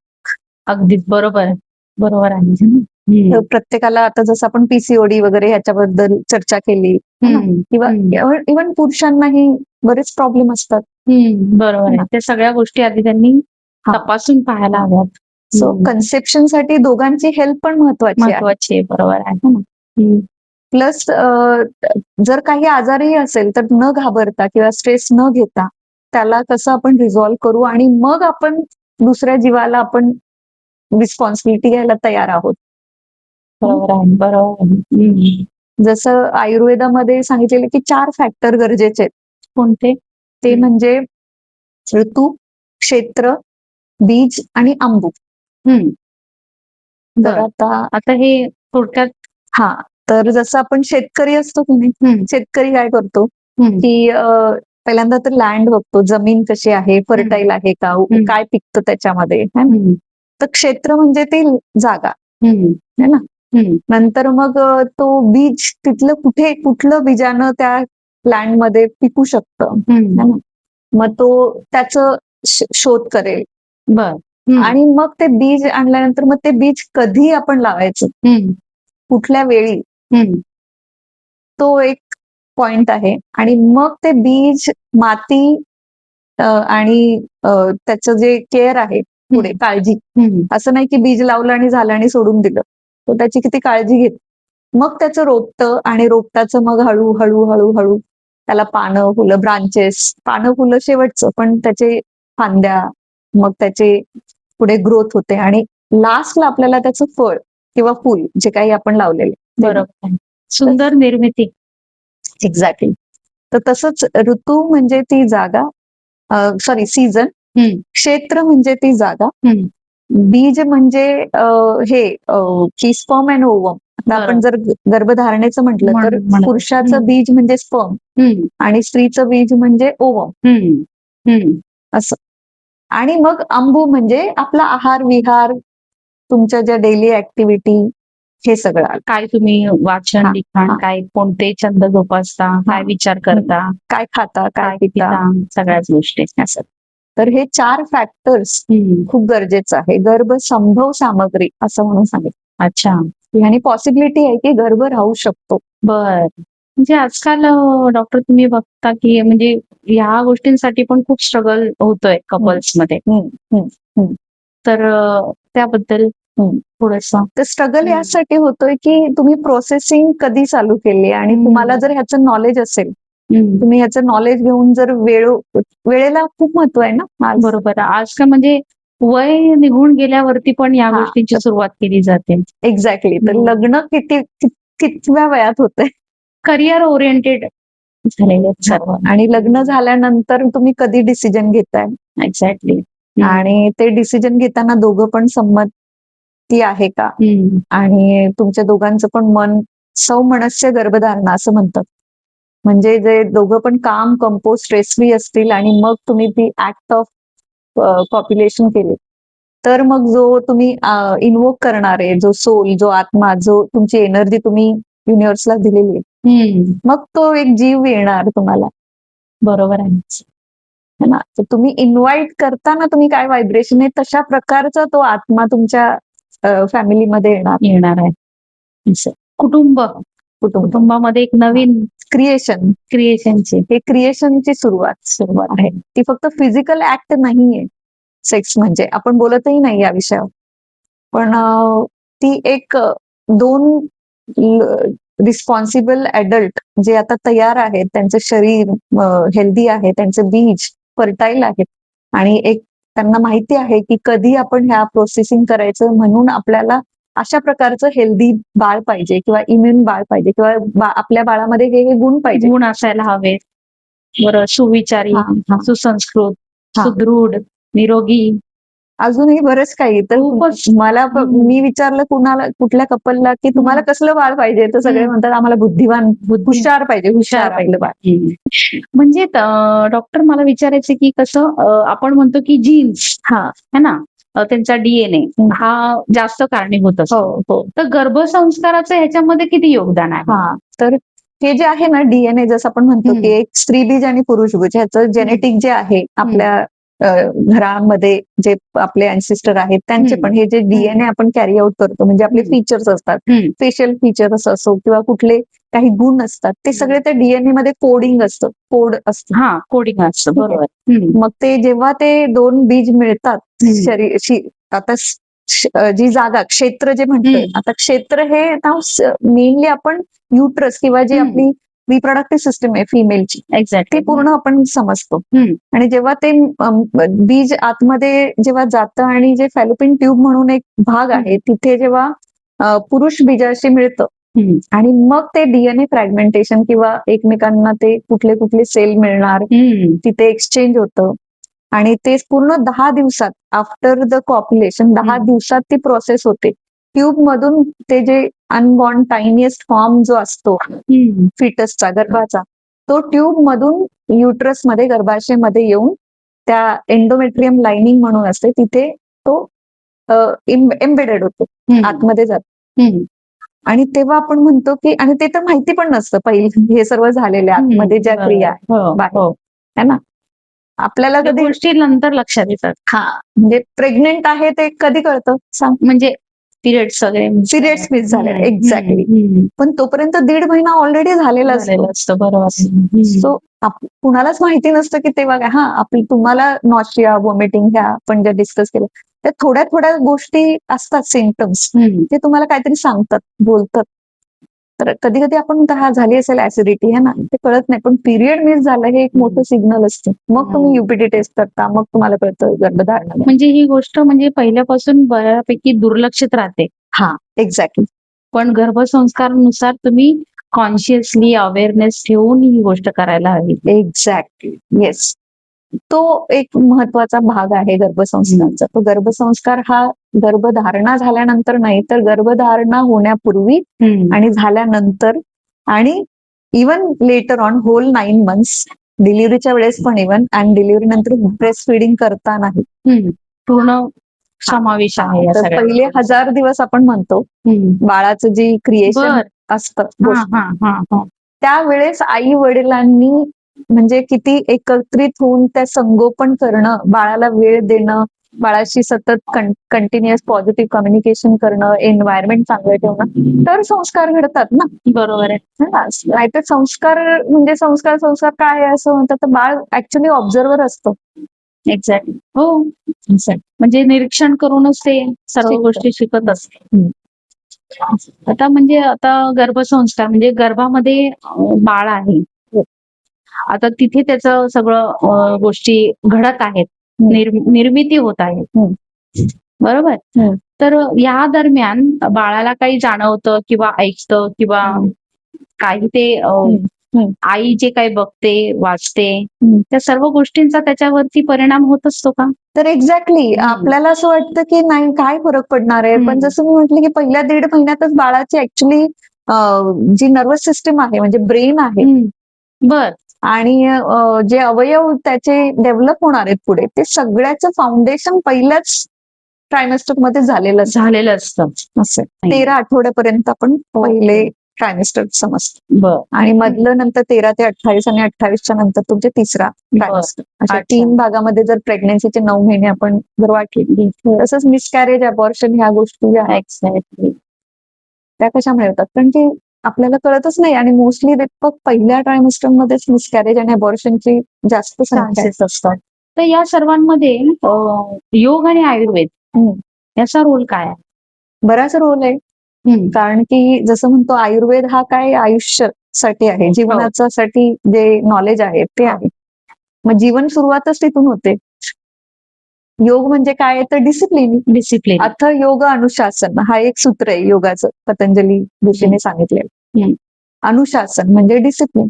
तर तुम्ही ह्या जीवनात जेव्हा येता तेव्हा डिसिप्लिन जर तुम्ही वागलात, आहार विहार निद्रा ह्या सगळ्या गोष्टी जर अगदी नियमितपणे केलं, तर आय थिंक जीवन हे खूप सुंदर एक्सपिरियन्स आहे, तो तुम्हाला मिळेल. आणि त्याच्यातून सुंदर जीवाची निर्मिती पण होईल, आणि त्याच्यातून तुम्हाला म्हणजे कॉन्शियसली तुम्ही जगाल, आणि काहीतरी या जगाला पण तुम्ही काहीतरी देण्यासाठी आले. एक्झॅक्टली, बरोबर है ना. ते पूर्ण आयुष्यभर फक्त घेणं नाही, तर ऍक्च्युली तुमचं एक्झिस्टन्स यासाठी आहे की तुमचं काहीतरी पर्पज आहे आणि त्यासाठी तुम्ही आले, आणि तुम्ही जर दिलं तर तुम्हाला ती लास्टला जी समाधी आहे किंवा मोक्ष आहे तो मिळू शकतो. खूप सुंदर संकल्पना आहे. म्हणजे गर्भसंस्कारातून मूल जन्माला येणं ते फक्त म्हणजे तुमच्या कुटुंबाचा भाग नाहीये, तर समाजामध्ये पण ते मूल काहीतरी मोठी गोष्ट घडवून आणू शकतं. एक्झॅक्टली. आणि समाज नंतर तुमचा देश येतो, देशानंतर तुमचं जग येतं. तसं प्रत्येक घराने प्रत्येक कपलने जर असा विचार केला, म्हणजे स्वतः आधी अवेअरनेस ठेवून मग त्या सगळ्या गोष्टींचा विचार करणं, तर पूर्ण जगामध्ये रिव्हॉल्युशन होऊ शकते. नक्कीच. तो गर्भसंस्कार हे रिव्हॉल्युशन आणणारं सायन्स एक्झॅक्टली. खूप छान. आणि तेही आपल्या भारताने दिलेली गिफ्ट आहे आयुर्वेद आणि योगासाठी. म्हणजे हे अगदी मला असं वाटतं पूर्वीच्या आपल्या ऋषीमुनींनी सांगून ठेवलेल्याच या गोष्टी आहेत. ते आत्ताच्या काळात कुठे सायन्स म्हणजे तुमच्यासारखे डॉक्टर्स म्हणा किंवा ते या फील्डमध्ये येऊन त्याचा प्रचार प्रसार करून प्रत्यक्षात ते इम्प्लिमेंट पण होतं आहे तुमच्या कोर्सेस मधून वगैरे. तर तुम्हाला असा एखादा आलेला अनुभव वगैरे? आता जसं आपण बघतोय की कपल्स जे आहेत त्यांना पहिल्यांदा तर एक काउन्सिलिंगची गरज असते, आणि काउन्सिलिंग गर्भधारणेसाठी काय काउन्सिलिंग घ्यायची पण बरेच गरज आहे, कारण की न्यूक्लिअर फॅमिली झालेली आहे आणि डिफिकल्टी आहे, खूप कन्सिव्हच होत नाहीये.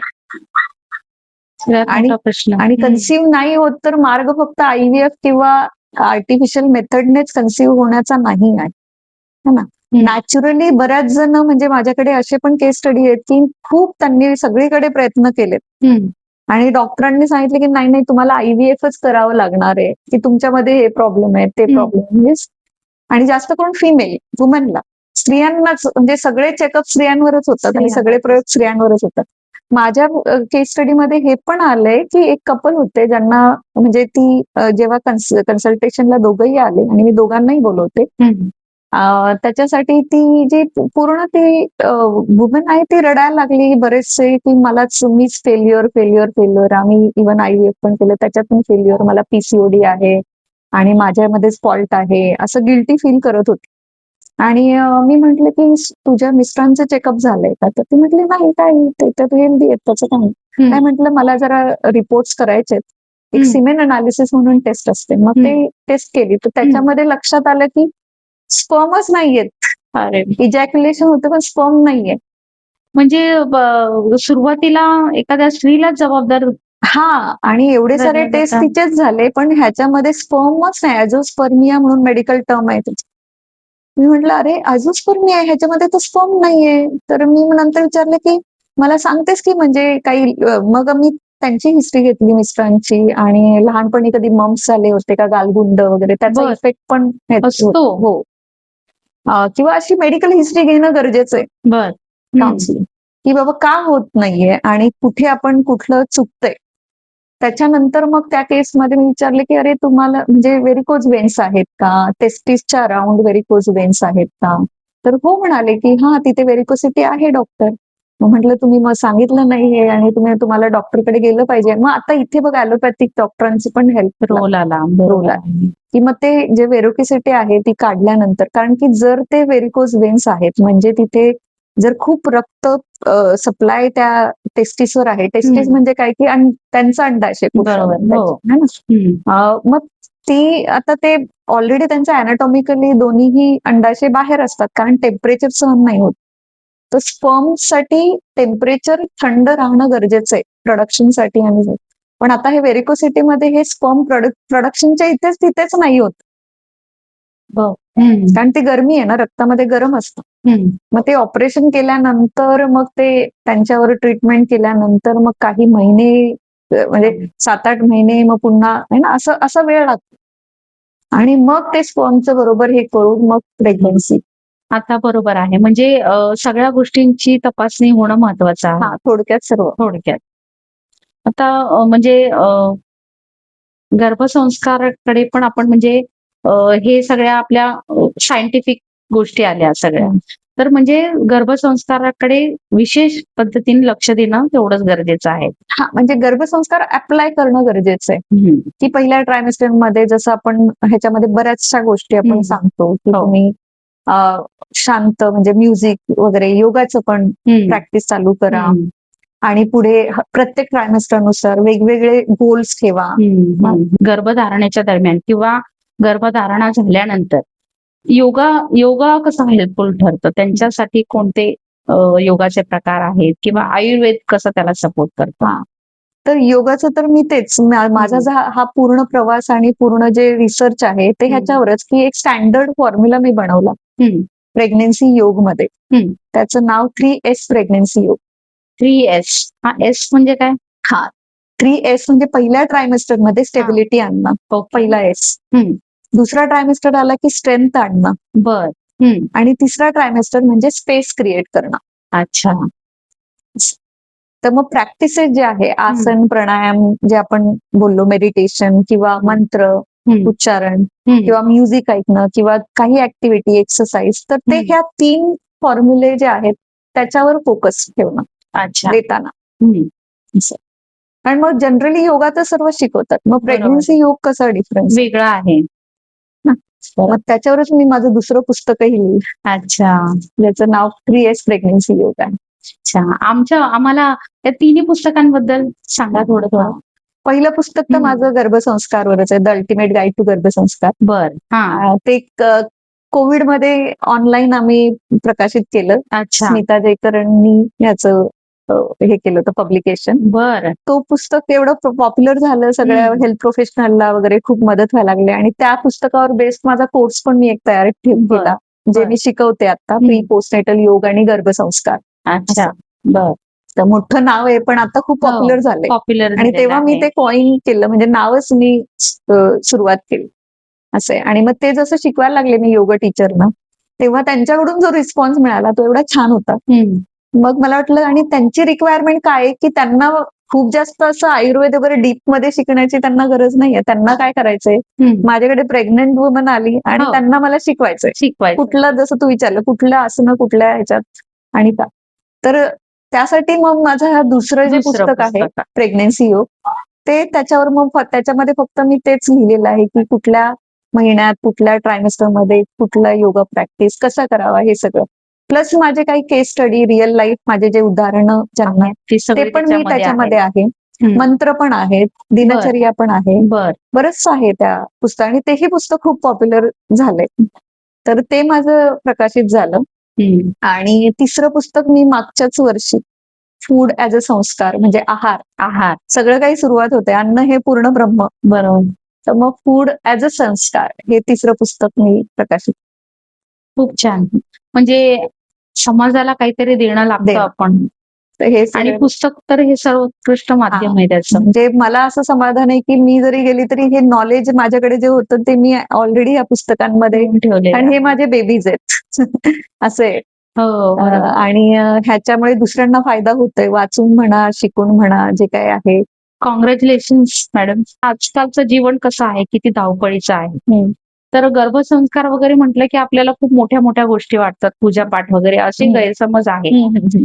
तर याच्यावरती धावपळीच्या जीवनामध्ये सायंटिफिक वेने आपल्याला कसं याच्यावरती महिलांना तुम्ही काय सांगाल? तर हे जे बाहेर आजकाल गर्भसंस्कार पण आता पॉप्युलर व्हायला लागले आणि मला खूप आनंद आहे त्याचा. पण जे गर्भसंस्कारला पण जसं आपण आयुर्वेद योगला एक वेगळ्या पद्धतीने प्रेझेंट केलं लोकांना, की रिच्युअल्स आणि हे, आणि मग ते मागेच राहिलेत सायन्स.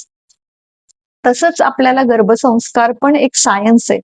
फक्त मंत्र किंवा फक्त होम हवन करणं नाहीये. हाच म्हणजे गैरसमज एक आलेला आहे, की म्हणजे गर्भसंस्कार फक्त ह्याच गोष्टी नाहीत, पूजापाठ किंवा काय. सायन्स आहे त्याच्यामध्ये. हे एक सायन्स आहे, फुल प्रूफ सायन्स आहे.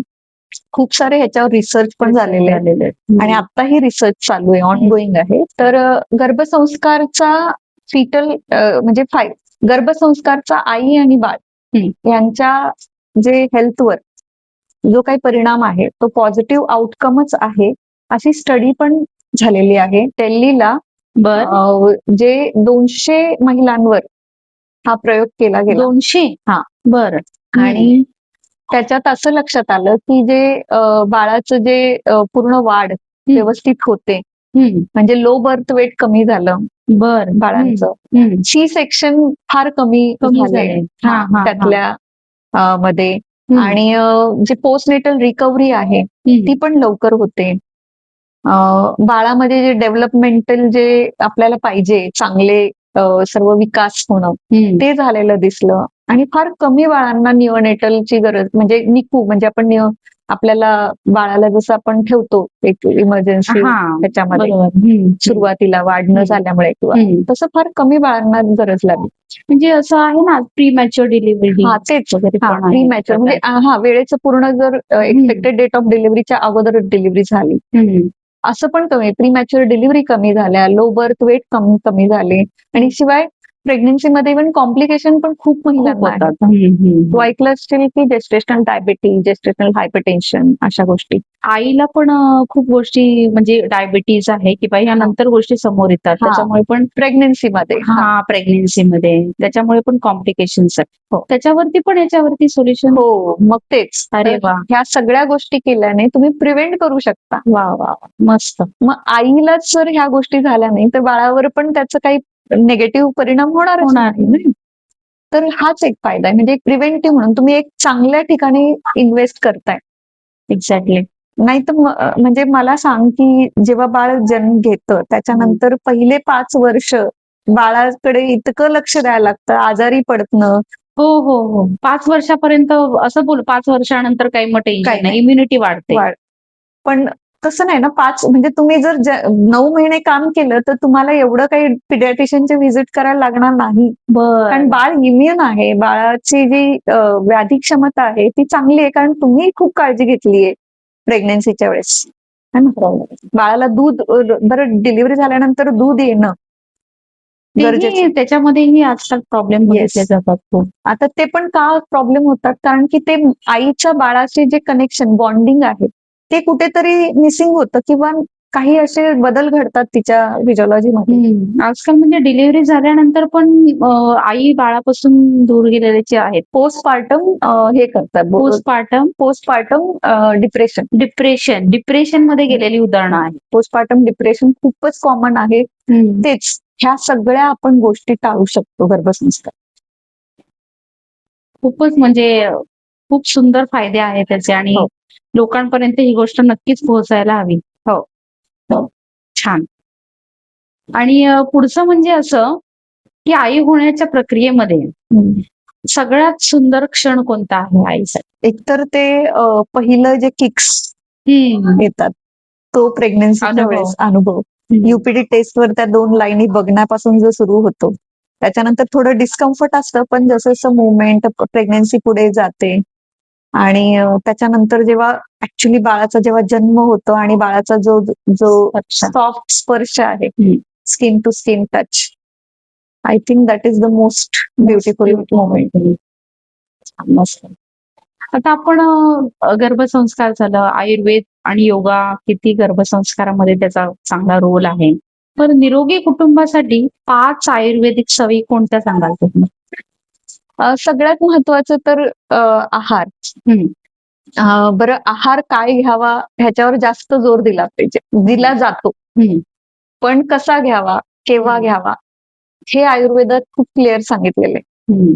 दुसरी गोष्ट झोप. आहार, निद्रा आणि झोप लागण्यासाठी आपण आजकाल काय करतो, स्क्रीन टाइम वाढलाय. मोबाईल घेऊनच झोपत असतो. मोबाईलचं प्रमाण मोबाईलमुळे ऍक्च्युली झोप येत नाही, पण तरी आपल्याला मोबाईल लागतो. तरी पण मोबाईल लागतो. हो.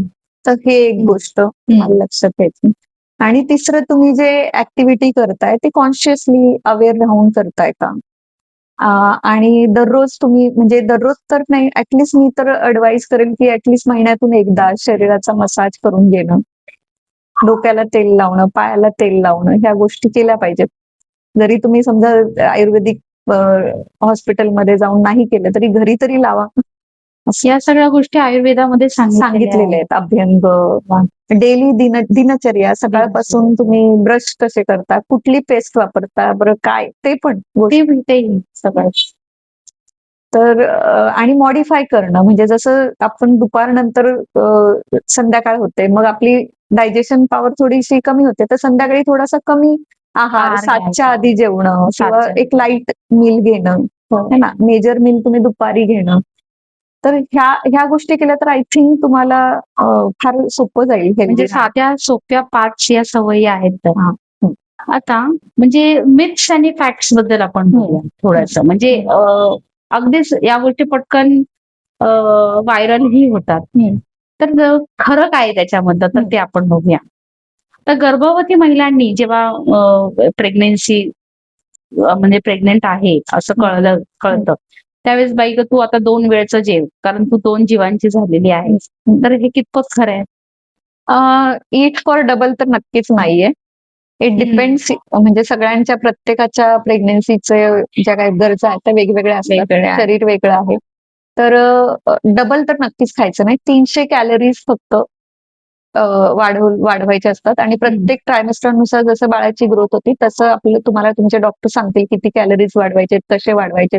एक डायटिशियन, न्यूट्रिशनिस्ट पण असली पाहिजे, त्यांचा सल्लाही वेळोवेळी घेतला पाहिजे. असं उगाच नुसतं डबल खा किंवा सारखं खात राहा असंही नाही. बरं. आणि एक दुसरी गोष्ट म्हणजे केशर खाल्ल्याने बाळ गोरं होतं किंवा दूध पिल्याने बाळ गोरं होतं, असं काही आहे का? असं नाहीये. जे जेनेटिक्स असतात ना आपले, डीएनए आपण म्हणतो ना, त्याच्यानेच वर्ण लक्षात होतो, म्हणजे वर्ण बनतो, कॉम्प्लेक्शन बनतो. मेन जीन्स आहेत, जीन्स म्हणजे असं काही नाही की केशर खाल्लं जास्त तुम्ही खाऊ शकता हेल्थसाठी, इम्युनिटीसाठी, पण त्याचा असा पण असं काही फार कॉम्प्लेक्शन वरती काही त्याचा परिणाम नाहीये, जास्त नाहीये. सगळ्यात महत्वाचा प्रश्न ग्रहणाबद्दलचा. ग्रहण आहे आणि एखादी गर्भवती स्त्री आहे तर तिच्यावरती तर खूपच जास्त रेस्ट्रिक्शन फॅमिलीच येतात. म्हणजे ती पण आतून घाबरलेलीच असते, किंवा चंद्रग्रहण म्हणा किंवा सूर्यग्रहण म्हणा. तर ह्याबद्दलचं काय मत आहे तुमचं? आता सूर्याच्या किरणाने अल्ट्रा व्हायोलेट रेज येतात वगैरे. त्याने काय होतं, बॅक्टेरिया, व्हायरसेस ह्या सगळ्यांवर थोडाफार म्हणजे फरक तर नक्कीच असतो. म्हणून आपण म्हणतो की आपण घरात राहावं. कारण आपण वल्नरेबल असतो ते इन्फेक्शन जर झालं तर. परंतु सायंटिफिकली असं काही प्रूव्हन असं काही नाहीये. आपण तेवढे इम्युन असतो. थोड्या वेळेस तर जरी ब्लॉक झाले तरी आपण ते प्रोटेक्ट करू शकतो स्वतःला. पण प्रेग्नन्सीमध्ये काय होतं की थोडं जास्त, आता प्रत्येकालाच प्रॉब्लेम होईल असंही नाहीये ना. कोणाला होतं, कोणाला नाही होत. होतो तर म्हणजे प्रत्येकाची इम्युनिटी, आता तो Immunity. प्रॉब्लेम त्या ग्रहणामुळे झालाय का त्यांच्या स्वतःच्या हेल्थ इम्युनिटीमुळे झालाय हे तर कोणी पक्क सांगू शकत नाही. पण मग त्याचा गैरसमज, अंधश्रद्धा म्हणून असं की, आणि पूर्वीचे लोक काय हे नियम वगैरे जे सांगितले की बाई तुम्ही काळजी घ्या, प्रिव्हेंट करा, तुम्ही हे नका करू. म्हणजे घरात प्रिव्हेंट करण्यासारखी गोष्ट म्हणजे आता तुम्ही जसं म्हटलात की आपण घरातच राहतो किंवा ते रेज ब्लॉक होतात किंवा काय.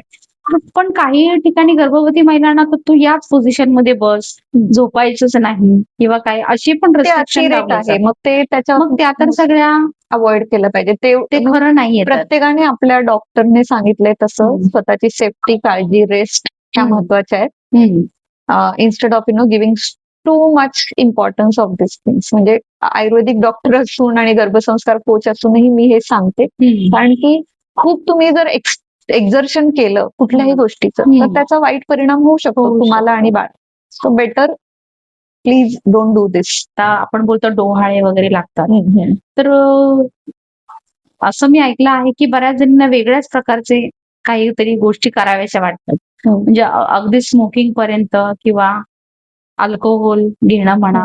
तर या गोष्टी कितपत आहेत त्याच्यामध्ये? हो, आयुर्वेदामध्ये याला सुंदर शब्द आहे, दौहृद. बर. म्हणजे हृदय म्हणजे एक आई आहे, आईचं हृदय तर आहेच आणि बाळाचं हृदय पण. ते 4थ्या महिन्यात मॅनिफेस्ट म्हणजे डेव्हलप जास्त व्हायला लागतं. तर म्हणून 4थ्या महिन्यात जास्त क्रेविंग आणि अवर्जन, कुठली गोष्ट खूप अतिरेक म्हणजे अति असं काहीतरी खावंसं वाटणं किंवा कसला वास सहन नाही होणं, असे सगळे डोहाळे. आणि आता जसं तू म्हणाली विचित्र विचित्र डोहाळे पण असतात की स्मोकिंग, अल्कोहोल वगैरे, आणि लोक करतातही ते पूर्ण. आता हे पूर्ण थोड्याफार प्रमाणात म्हणजे असे नक्कीच निगेटिव्ह किंवा हेल्थ जे प्रॉब्लेम करणारे डोळे नक्कीच पूर्ण नाही केले पाहिजेत. पण आयुर्वेदामध्ये सांगितलेलं की ती जी स्त्री आहे जी 4थ्या महिन्यात आहे, दौहृदय आहे, म्हणजे ती 2 जीव आहेत तिच्यामध्ये, आणि तिच्या इच्छा म्हणजे ते बाळ तिच्या थ्रू इच्छा सांगत असते. आणि बाळ चेक करत असते की माझी इच्छा पूर्ण होतील. बरोबर, म्हणजे बाळाची इच्छा झाली का असं? तर पण मग त्याच्या खाली तुम्ही तुमच्या इच्छा पूर्ण नका असंही करतात काही जणी असतील. I am not sure, I don't want to blame also, कारण की आपल्याला माहिती नाही की आपण जज नाही करू शकत, प्रत्येकाला होऊ पण शकतं. ओके, पण मग किती प्रमाणात आपण पूर्ण करायचं, आणि पूर्ण काही इच्छा पूर्ण नक्कीच केल्या पाहिजे, कारण त्याने बाळाची मानसिक जी हेल्थ आहे ती बेस्ट आहे. अच्छा, नाहीतर मग बाळाच्या मानसिक किंवा इमोशनल हेल्थला इश्यू होऊ शकतो. आता आपण शेवटच्या भागामध्ये येतोय. एक छानसा आपण रॅपिड फायर राऊंड घेऊया. पटकन उत्तर द्यायची डॉक्टर तुम्ही. आयुर्वेदा की ॲलोपॅथी? बोथ. नाही, कोणतं तरी एकच उत्तर तुम्हाला द्यायचंय. कारण आज आपण ह्या जगात जगतो ना, तर एकावर डिपेंड राहून चालत नाही. जसं आपल्याला आई वडील असतात तसं समजायचं. ओके. मेडिटेशन की योगा? मेडिटेशन हा योगाचाच पार्ट आहे, डिफरंट नाहीये. अच्छा, म्हणजे ध्यान. मेडिटेशन म्हणजे ध्यान, आणि ते ध्यान ही 7वी पायरी आहे योगची. संस्कार की सक्सेस? संस्कार केले तर सक्सेस मिळणारच. हेल्दी मदर की हेल्दी बेबी? हेल्दी मदर असेल तर हेल्दी बेबी. म्हणजे असं काही लिंक आहेत एकमेकांना, असं एक काही चॉईस नाही करू शकत आपण. असं जॉईंट फॅमिली की न्यूक्लिअर फॅमिली? Joint family. कारण की आज मी ज्या पण कपलला भेटते, माझं ऑनलाईन कन्सल्टेशन वगैरे खूप चालू आहे आणि जेव्हा माझ्याकडे कपल येतात, तर त्यांना ती फॅमिली नसल्यामुळे बरेचसे प्रश्न असतात. हा प्रेग्नन्सीमध्ये पण मग त्यांना जी डिफिकल्टी होते, जेव्हा बाळाला संगोपन करत असतात, एकटेच असतात आणि मग इरिटेशन, स्ट्रेस हा सगळा वाटतो. बरोबर. आता पूर्वी कसं की it takes a village to raise the child असं म्हणतात ना. तर जेव्हा आपल्याकडे घरी आई वडील आजी आजोबा हे सगळे असेल तर मूल कधी मोठं होतं हे कळतही नाही. कळतच नाही आणि संस्कारही हा. आपोआप घडले आपोआपच घडले जातात. तुम्हाला ऍज अ पेरेंट्स जातात. You can more focus on your work life later. जर तुम्हाला वर्क लाईफची चिंता आहे तर मला वाटतं की आपले जे नाते आहेत ते सांभाळून ठेवणं. आम्हाला हेही माहितीये की दुसरी साईड की न्यूक्लिअर फॅमिलीकडे का कल गेलेला आहे. कारण की जे रिलेशन आहेत इन लॉज बरोबर किंवा हे कठीण असतं थोडं ऍडजस्ट करणं, अकोमोडेट करणं. तर प्रत्येकाने आपलं आपलं डिसिजन घ्यावं हे फक्त मी सांगितलंय. शेवटी तुमचा निर्णय. तसं तर आपल्याला आता पूर्ण सोशल मीडिया आहे, डॉक्टर आहे, हे हेल्पला आहेत. पण शेवटी आपली माणसं ती आपली माणसं. एका शब्दात सांगायचं आता, आजची पिढी इम्पेशंट. बरोबर. एका शब्दात पालकत्व जबाबदारी आहे. एका शब्दात गर्भसंस्कार कॉन्शियस प्रेग्नन्सी. एक्झॅक्टली बरोबर. कारण तिथूनच सुरुवात होते. खूपच सुंदर माहिती ताई. तुमचे खूप खूप धन्यवाद या संपूर्ण माहिती दिल्याबद्दल. ह्याच्यामध्ये म्हणजे जे अवॉर्ड्स वगैरे मिळाले त्याच्याबद्दल आम्हाला सांगा. म्हणजे गोल्ड मेडल्स तुम्ही आहात. तर हे तर मला असं वाटतं ना की मी कधी अपेक्षाही केलं नव्हतं की माझ्या कामाची मला अशी पावती मिळेल. भरपूर अवॉर्ड्स मिळाले. लंडनला पण मी गेले होते तर तिथे पण खूप आयुर्वेद डॉक्टर वगैरे ह्यांच्याशी भेट झाली आणि कामाचं माझं कौतुक केलं गेलं. कोविडमध्ये ऍक्च्युली जेव्हा मी हे गर्भसंस्कार पुस्तक लिहिलं तेव्हा मला हा धन्वंतरी ज्योती अवॉर्ड हा मला दिला गेला कोल्हापूरला. गोल्ड मेडलिस्ट वाला पण अवॉर्ड मला मिळाला. आणि असे बरेचसे अवॉर्ड माझ्या आहे. पण मला सगळ्यात मोठा अवॉर्ड काय वाटतो, माझ्याकडे जे कपल्स येतात त्यांना जेव्हा सक्सेसफुल कन्सेप्शन होतं आणि सक्सेसफुल डिलिव्हरी होते तो, किंवा माझ्याकडे पेशंट आल्यानंतर त्यांना जे बरं वाटतं तो. एक्झॅक्टली. म्हणजे अवॉर्ड्स तर हे काम बाय डिफॉल्ट मिळतात. जेव्हा तुम्ही चांगलं काम करता तेव्हा आपोआपच तुम्हाला जी म्हणजे तुमची जी पॉप्युलॅरिटी येते ते येतं. मग तुमच्या कामातूनच हो. मग मला जोश टॉक मध्ये पण माझा एक व्हिडिओ आहे तिथे पण मी बोलले. बऱ्याचशा मीडिया चॅनलवर पण मला इन्व्हाइट केलं गेलं. आणि माझे जे लेख पण असतात ते आपल्या पेपरमध्ये वगैरे तुम्ही बघू शकता, बऱ्याच वेळा येतात. तर मी खरंच ग्रॅटिट्यूड म्हणजे थँक्यू सांगते ह्या सगळ्या सपोर्ट बद्दल. म्हणजे हा युनिव्हर्सल सपोर्ट आहे आपला. ते सगळं फक्त ह्या 3 सायन्समुळे माझ्या जीवनात जे आले. आणि आज मला काहीच कमी वाटत नाहीये म्हणजे माझ्या जीवनात सार्थक होत आहे असं. खूप सुंदर. परत एकदा मी तुमचे आभार मानते.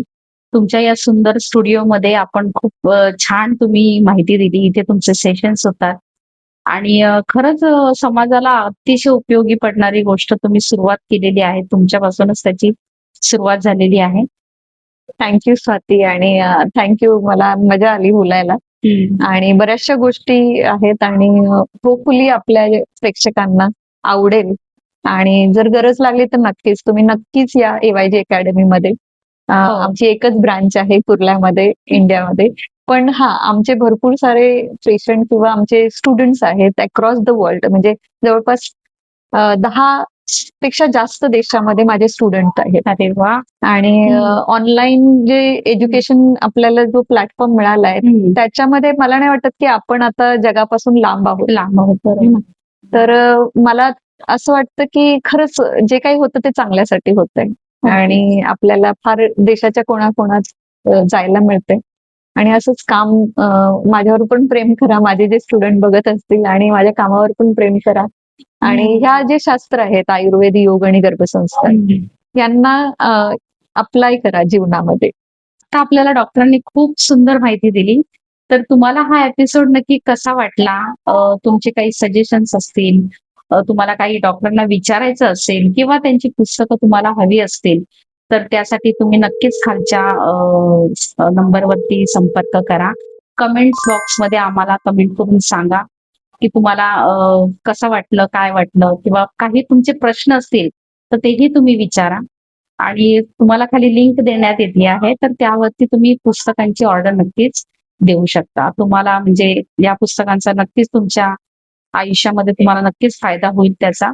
आणि जसं मॅडम म्हटल्या की त्यांचे सेशन्स आहेत, त्यांचे बऱ्याच स्टुडंट्सला फायदाही झालेला आहे.